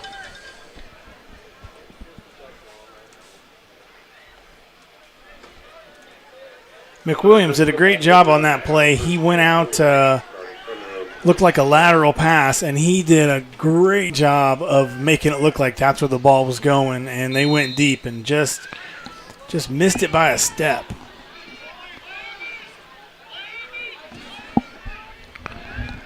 I think Kane gave up that step when he had to reposition himself. He turned. Adams will take the snap, work it here to the near side, and go out of bounds. Yeah, I think he threw that ball where he thought he was going to be, and he was just about there. I'll put the ball down at about the 32-yard line. Gain of 3 on the play. 2nd down and 7 for Pleasant Ridge.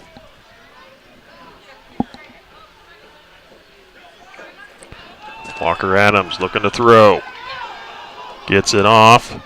Caught by number 25 and out of bounds right near the Thunder 47-yard line. He spotted him out at the 48. I thought he was out at the 47. That's where he went out at. Pretty good spot on that play. Great catch. He had turned around and had backpedaled to make that to get in position to make the catch. 20 yards on the pass and a first down. Another throw, caught, first down by number 2, Metzger. Nice job. Holden Bass was back there disturbing the quarterback. I got to think it's got to be nerve-wracking to throw the ball when Holden Bass is chasing you. Yeah, he's a big boy. Gain of 11 on the play and another first down. Pleasant Ridge quickly moving the ball down the field.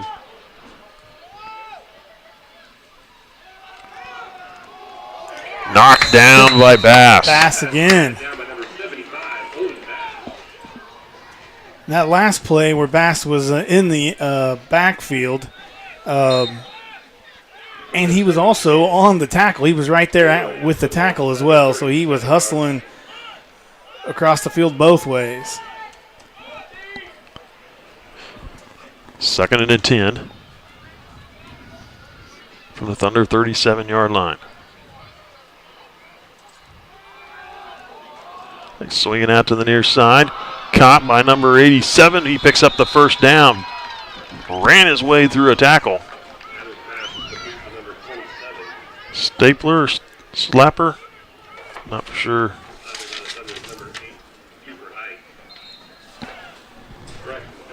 They put the ball down right at the 25. Nice catch there. Nemaha defense has really got to have an answer here. Gain of 12 on that play. Adams throws it. He make the catch? They say he did. Oh, they said he did. To the 20. It looked like he was a little low onto the ground from here, but officials always in a better spot to see it than we are up here in the booth.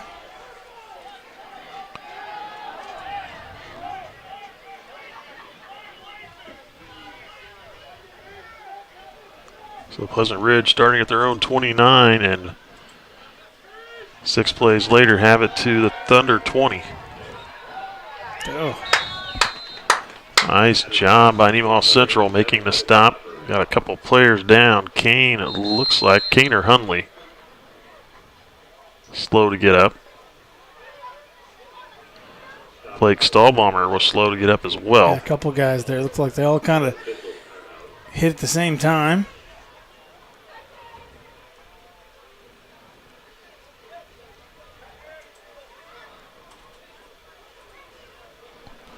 So they've kind of shown official timeout. I didn't know if one of those guys would have to come out with that. It looks like they're all staying in. Set the ball down at about the 21, it looks like.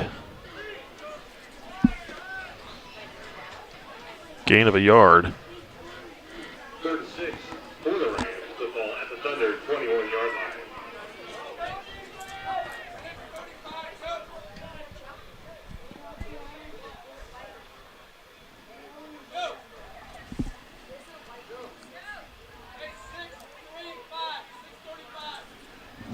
They're arguing a little bit on the time of the clock. Clock shows 6:22. They're wanting 6:35 put on the clock.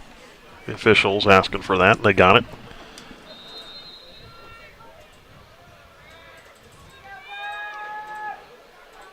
Adams looking to throw. Comes to the near side. Incomplete. They were looking for number 5, Stutz. Brings up 4th and 6 for the Rams. Football at the Thunder 21-yard. 4th down for Pleasant Ridge here. 4-down territory. Ball on the Thunder 21. You're just sure they're going to go for it, and I bet you they're going to go to the air here. 2 receivers near, 1 to the far. They're going to throw to the corner.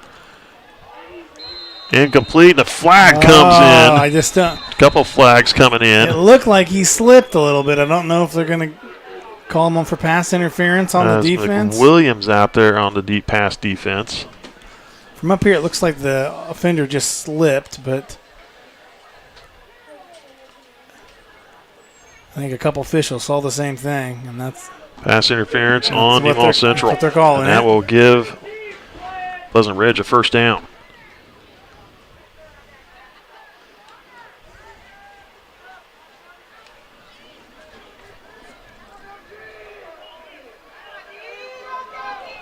Looks like they set the ball down just shy of the 10.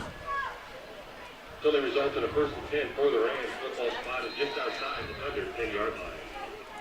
10-yard penalty on Nemaha Central.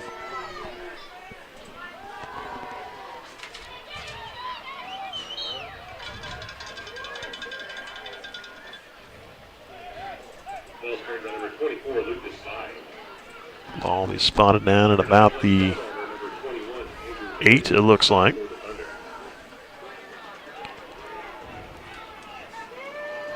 Gain of 2. Second 7 for the Rams. Football at the Thunder 8-yard line. They give it to number 24. Ball turned by number 24, Lucas Spy. maybe a little bit of a loss on the play. He's inside. Still inside the 10 and about the 9, it looks like. So, looks like he lost a yard. Thunder defense has been holding strong here. 3rd and 9. Adams looking to throw. He's going to go to the corner, looking for number 5. Incomplete. Just nearly intercepted there. That was number 12 for Nemaha Central. Aiden Brocksterman could have had his second pick of the year, of the season. And now it's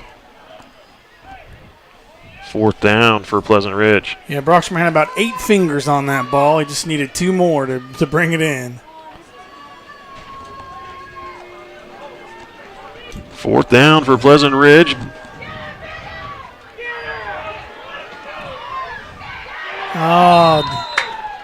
And Adams looking to pick up the first down, tried to cut back to the inside, slipped and went down. He had room to run, but yeah, he saw the gap there, and it looked like he was headed for it, but just couldn't get his feet underneath him to make that cut. Ball was set down at the 7. Be a gain of 2, but turned over on downs.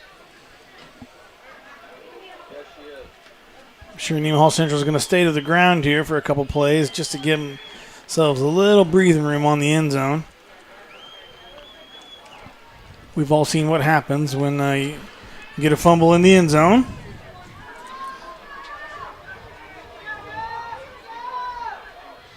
Hike in the backfield. They're going to give it to Hike. He'll cut it up into the middle, dragging some defenders. Far Moves the side. ball past to the 10. We do have a flag on the field. Couldn't tell what those two didn't look like to have much contact, so I wouldn't be surprised if it was a personal foul or something. I just don't know.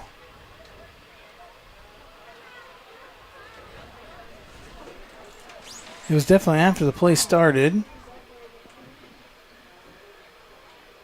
Well, he's going to.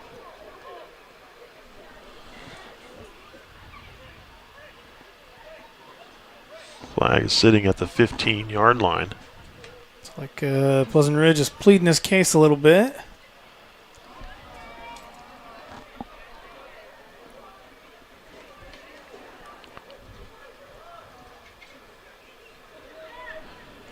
It looks like this is going against Pleasant Ridge. Holding on the defense. Defensive holding by number 23. That's not a call you see that often. No, that's a 10-yard penalty at the end of the run. They set it down at the 21-yard line. So that definitely gives Nemaha Central breathing room.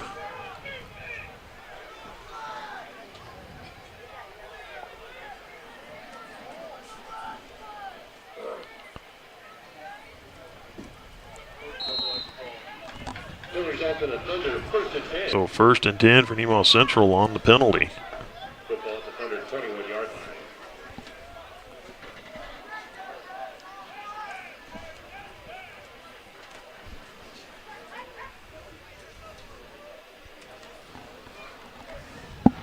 .438 and counting here in the third. 2 receivers to both sides of the field. Send Hike in motion. Up house. Nice job. Naked bootleg, and he picks up the first down. Moving the ball to about the 35-yard line. That play was drawn up well.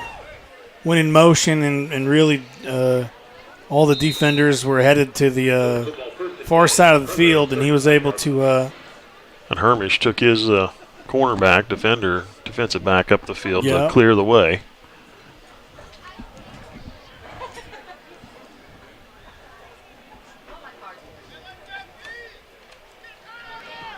So Nemaha Central able to get out of that hole they were in after forcing Pleasant Ridge to turnover on downs. They give it to Hike. Hike bouncing it here to the outside. Room to run up the sideline. Knocked out at about the 45-yard line in Pleasant Ridge territory. 46 is where they'll spot him out at. Nice job by Hike, and we've seen it. We know that if he gets an open field, he's going to be hard to catch.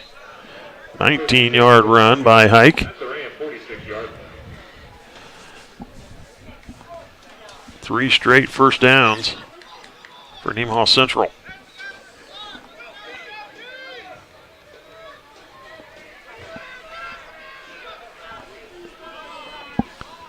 Under 4 minutes to go here in the third.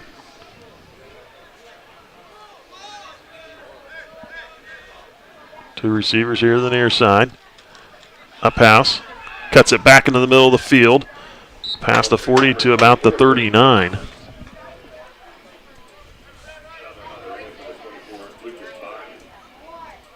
Lucas Bine for the defense did a good job of staying put and doing his job and making that tackle.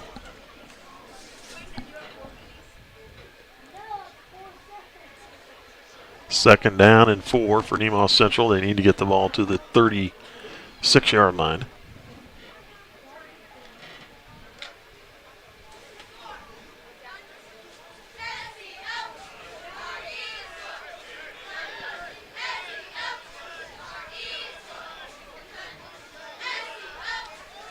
They give it to Hike. Hike is going to get the first down and more. He moves it past the 35 to about the 33-yard line. Gain of 7 and a first down.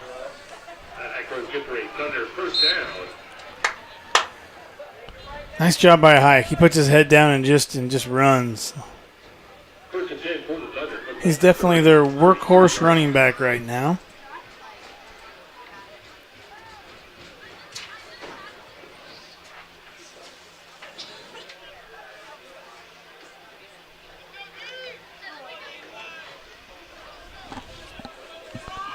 Two receivers to both sides of the field again, a 5-man front.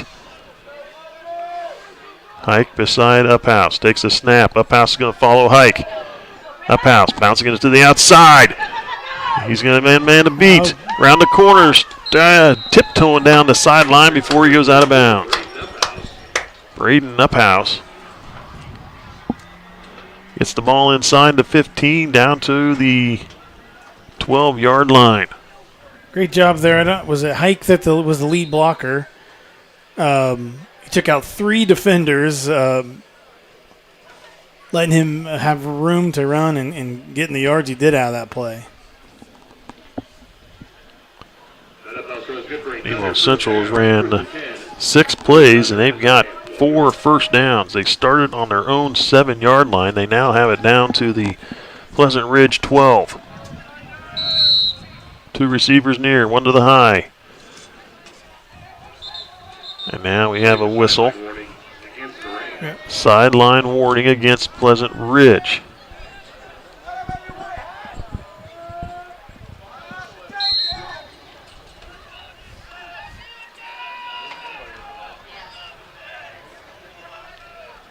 They give it to Hike. Hike's going to cut it back the other way, trying to shed a tackler.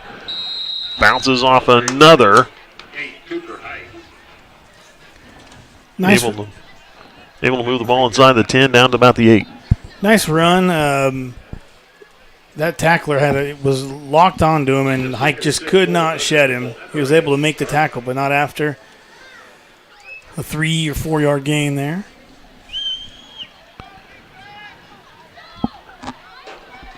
A minute 30 and counting here in the third quarter. A pass, looking to pass, flushed out of the pocket to the right. Throws to the end zone, picked off. Oh, wait a minute. Touchdown, Nemaha Central. Oh, my. I'm not going to lie. I didn't even see what happened. He yanked it out of his arms after he caught the ball. Yeah, Blake Stahlbaumer on the touchdown reception. That looked like that was a pick. Either it went right through that defender's hands and into Blake's, or Blake just stripped it right out of his hands. It looks like it was an interception. Then he stripped it out of his hands for a touchdown.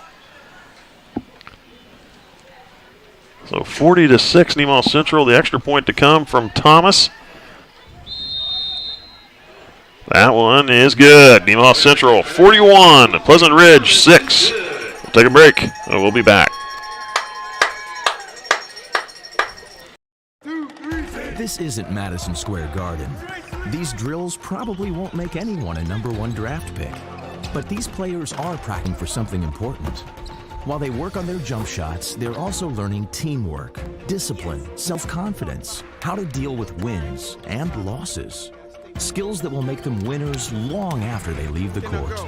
Support high school activities in your community, because when kids take part, they get set for life.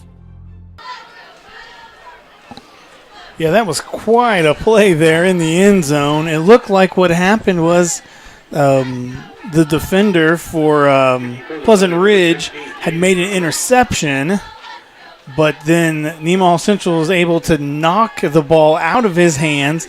Basically, might as well he just took it from him for the touchdown.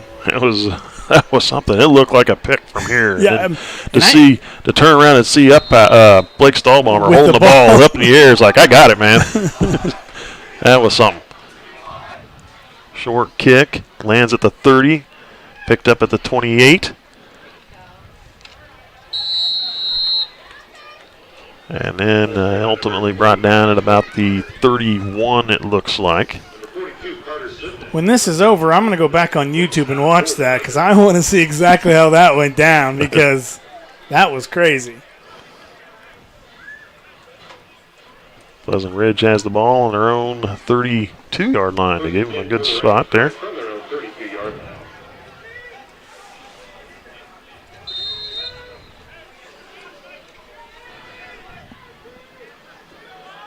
So Uphouse with his third passing touchdown of the evening. And he had a rushing touchdown as well. Thrown down the sideline. Picked off! Oh! Almost picked off the hands of number 25. Carter Rottinghouse, I believe. Yeah, Rottinghouse, I think he knew he should have had that catch too. Mike, you said it was the third touchdown pass of the game, and I'm not sure if that was a touchdown pass. We'll have to see what they exactly call that. Interception and then a fumble recovery? I don't know. Yeah, I don't know either. Handoff number 25. He's going to go to the far side, and he's only going to get a couple of yards there. Potter with the carry for maybe a yard, maybe two.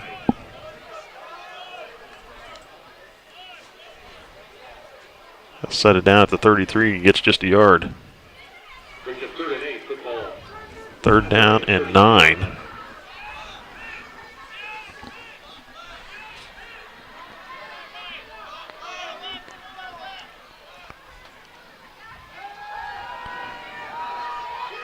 Bringing it here to the near side. Now throwing downfield. That might be past the line. Intercepted! Intercepted. Rottinghouse redeems himself and picks it off. Carter Rottinghouse with the pick. I almost think he threw that ball past the line of scrimmage. It was close. There was a lot of confusion here. It looked like maybe there was a block in the back that didn't get seen right at the line of scrimmage, and if he wasn't over, he was right on the edge.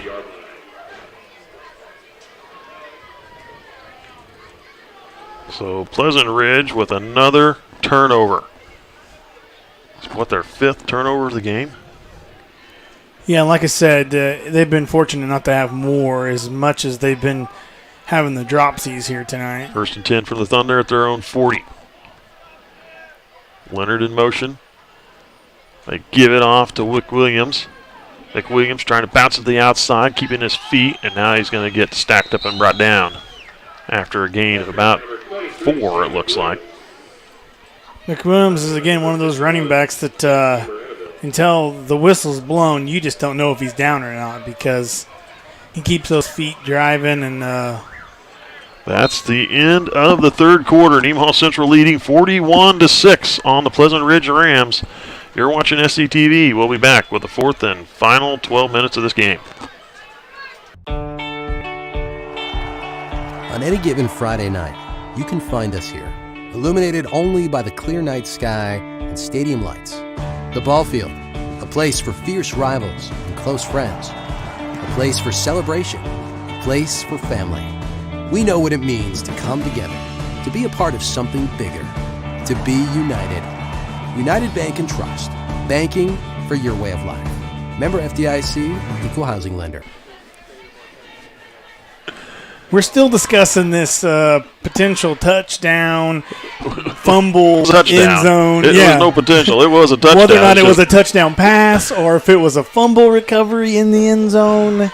Well, I tell you, it certainly looked like it was picked. But then Blake Stahlbaumer. Because I didn't even see Stahlbaumer near the reception, but he was right in there. He got it.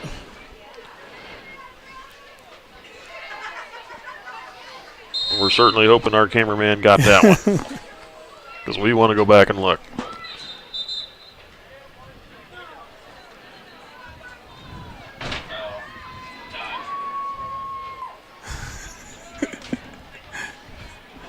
There we go, start of the fourth quarter. Nemaha Central with the ball at their own 44, 2nd down and 6.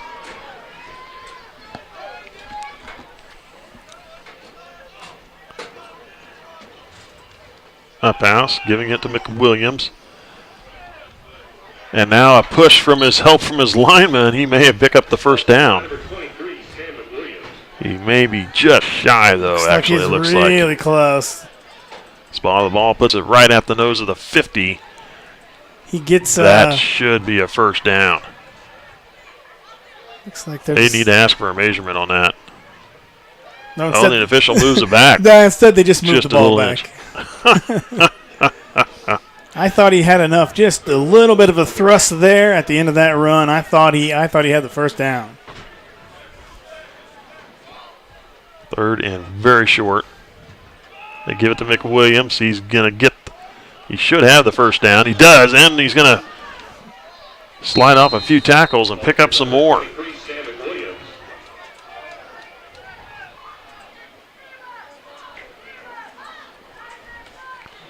They'll put the ball down at about the 45-yard line.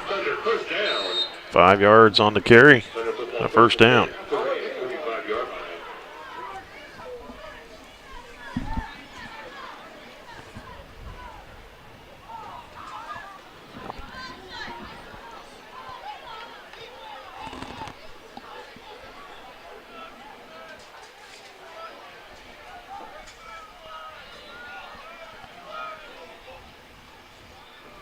Hand off into the middle. McWilliams with the carry. Ridden down at the 42-yard line. Gain of 3.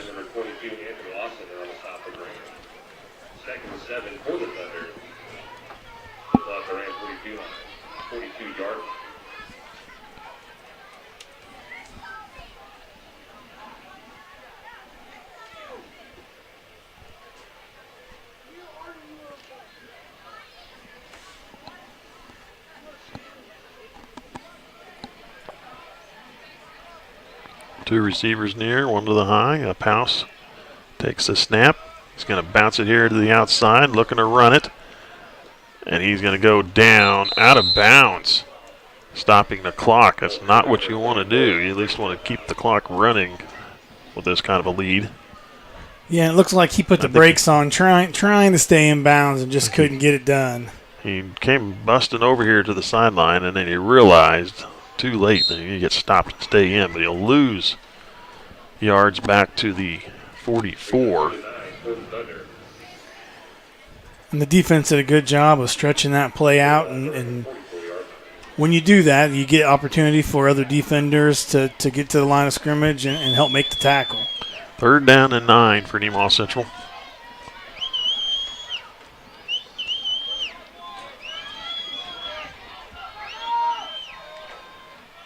Hand off into the middle. McWilliams shedding some tackles. He's got the first down and moves the ball inside the 35 down to the 32, it looks like.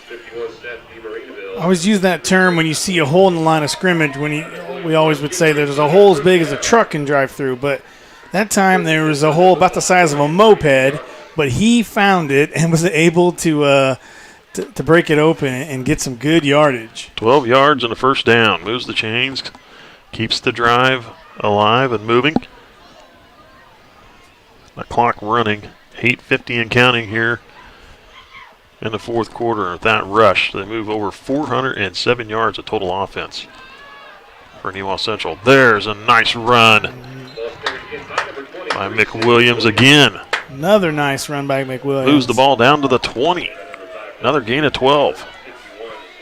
You just think Nemaha Central's are going to keep it on the ground here. McWilliams has just been barreling his way through the defense, and they just haven't had any answers for him yet.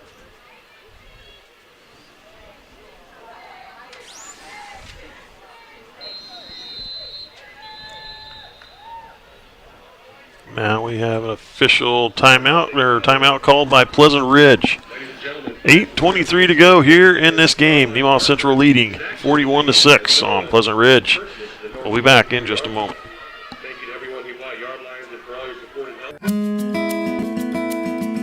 Every day, hardworking people wake up early and open their doors to the people in their community.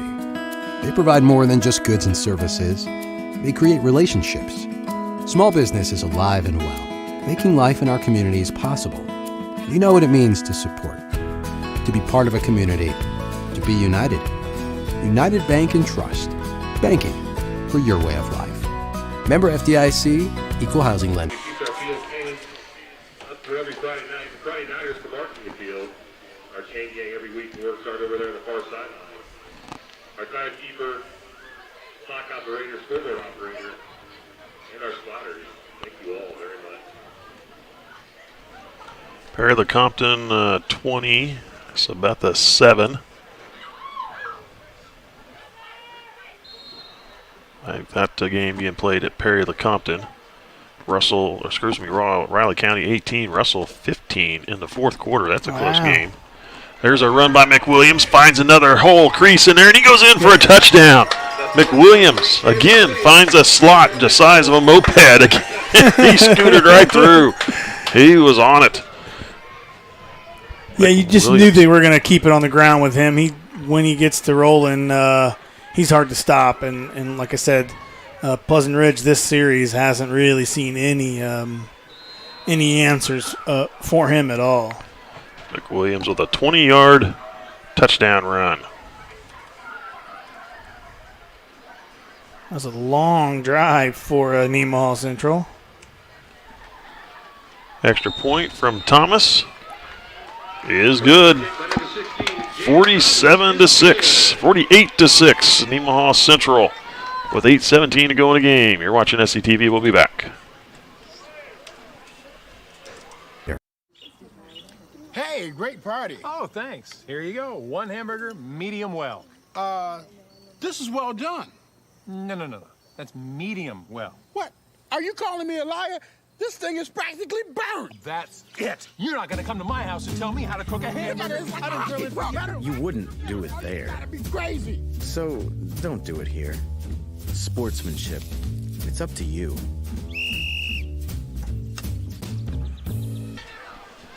So some other scores we got going on. Wamego 14, Great Bend 0, Rock Creek 14, Bishop Ward 10. That's a 3A game. Holton 58, Santa Fe Trail 18. That's a final.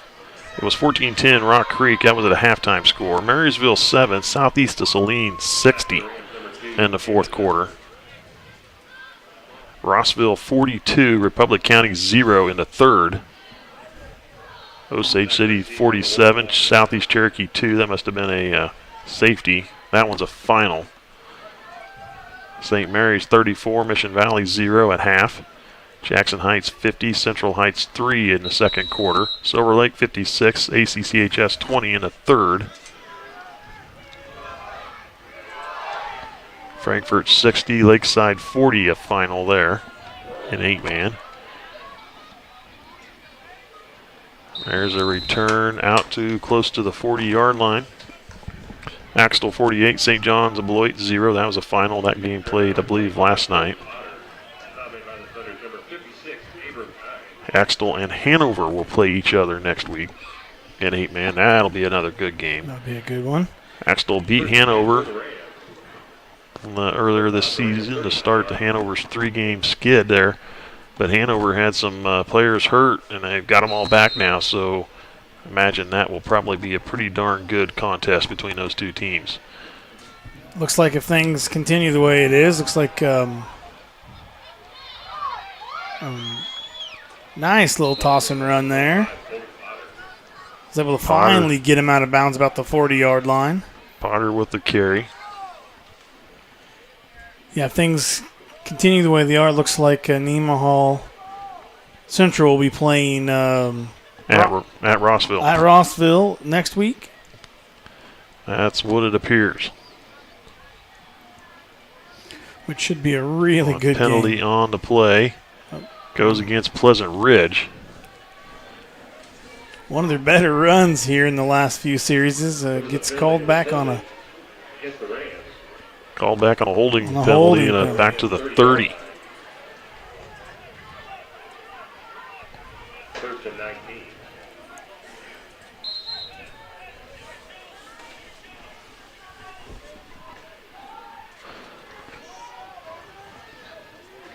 First down and 19. Throwing downfield, looking for number 5. Caught! Oh, my goodness. Triple covered. What a catch. Stutz comes to the ball to make the catch. I almost said there's no way he's catching that ball, but it couldn't have been thrown anywhere else for him to bring that ball down. 30 yards on the reception.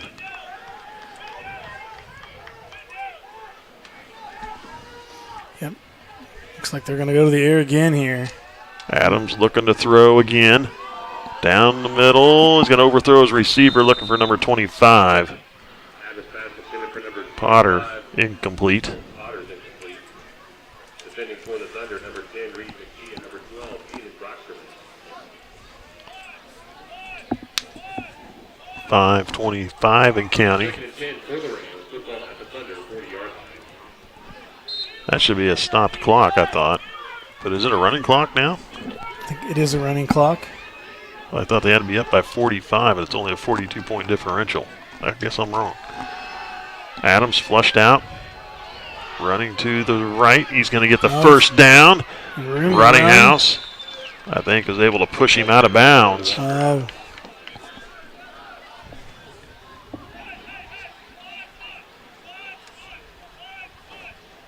First and 10 for the Rams. Football to the Thunder, 22 yards.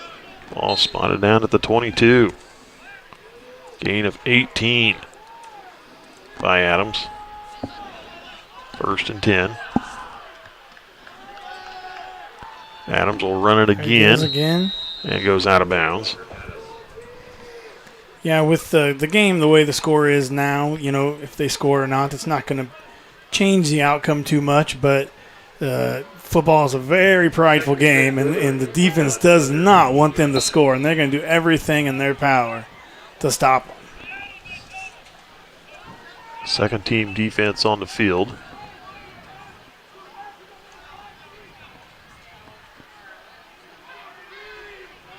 Adams going to roll here to the near side.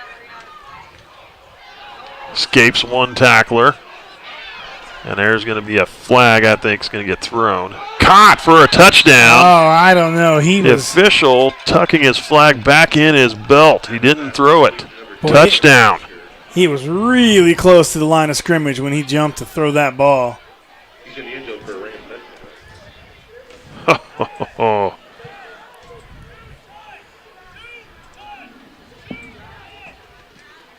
Sounds like they're going for two. I can hear him hollering up here.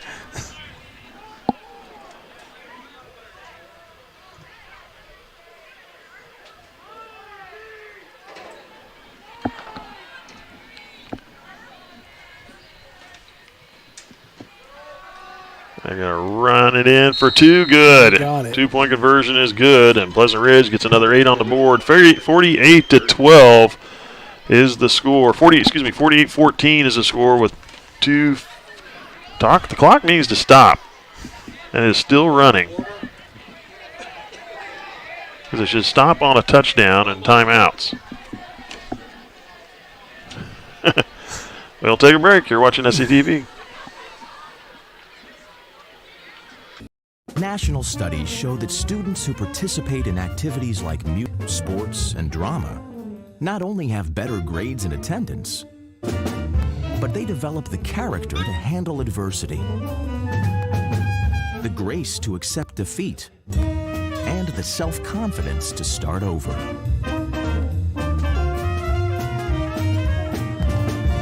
Take part. Get set for life.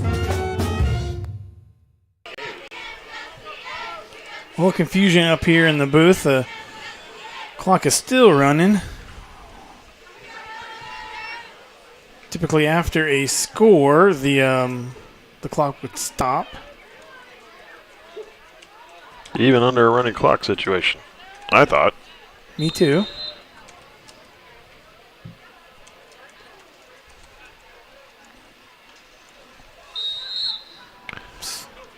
Kickoff covered up by Kane and Smart. about the Smart play there. Kane definitely had a position where he could have picked it up and ran it, but there's a good opportunity for someone to get hurt on a kickoff return like that, and the way the score is and the time left on the clock, it just didn't make sense to do that.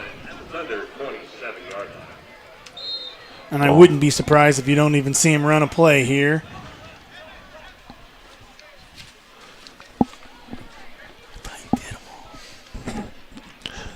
Well, you can blame me for that, Mike. That's definitely my fault. I'll take it. No.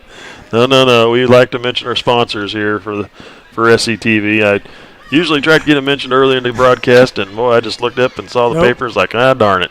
Mike said, John, you got one job. Remind me to remember the sponsors. There's a handoff in the middle. Carter, I believe, Rottinghouse with the carry. Moves the ball to the 30. Gain of 3.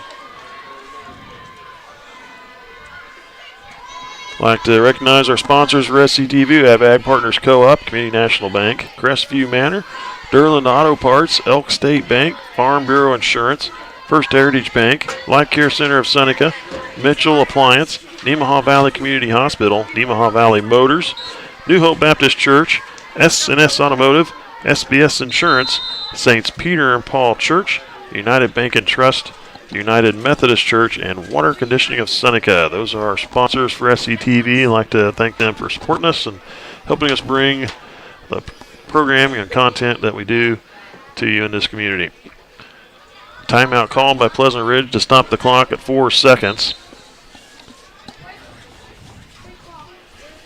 This game all but over. Nemaha Central's going to win 48-14 and will advance. It looks like they will be playing Rossville next week at Rossville. And like Mike mentioned before, Rossville is the #1 ranked team in the state right now. So it's going to be it's going to be definitely a game for Nemaha Central. Yep. But they are up to the challenge. Nemaha Central with the win. They go to 7-2 on the season. Pleasant Ridge season coming to an end at 5-3. Nemaha Central with 257 yards rushing, 180 in the air, 439 yards total offense in the game, 64 yards in penalties. For Pleasant Ridge, they had 65 yards rushing, 166 yards in the air for 231 yards total offense, 61 yards in penalties. I'd like to thank I'd like to again mention the Lady Volleyball team making it to the state tournament. Congratulations to them. However, their season came to an end today with the pool play matches. They were 1-3 of 3. They played 3 pool play matches, won 1, lost 2, and they were knocked out of the tournament. Nemaha Central falling to Cheney in their first match of the day. It was a good match, close match, just couldn't quite get over that hump and get that win. It was 25-21 and 25-23, losing straight sets to Cheney. And then they lost to Heritage Christian 25-20, 25-17 in that second set. And then they won their third match that they played that day against Goodland, winning 25-16, 25-19, ending on a positive note for their season, however coming to an end at a 37-8 record on the season. The freshmen and JV had great seasons as well, only, I think between the two, only losing 1 game all year long. So for Nemaha Central's volleyball squad playing as many games as they did, they've only lost 9 games on the season across all 3 squads, varsity, JV, and freshmen. So congratulations to Jessica Cook and the Lady Volleyball team on a very good volleyball season. Not quite how they wanted to end, but definitely a positive note, positive year for the Lady Thunder in volleyball. I'm Mike Stahlbomber calling the game for you here this evening. Bill Osterhaus on the camera. Caleb Ridenour with production work. John Howard, thanks for helping me with the color. We'll be at it again next week in Rossville. We'll plan to bring that game to you as well. Thanks for watching. We'll see you at that next ball game.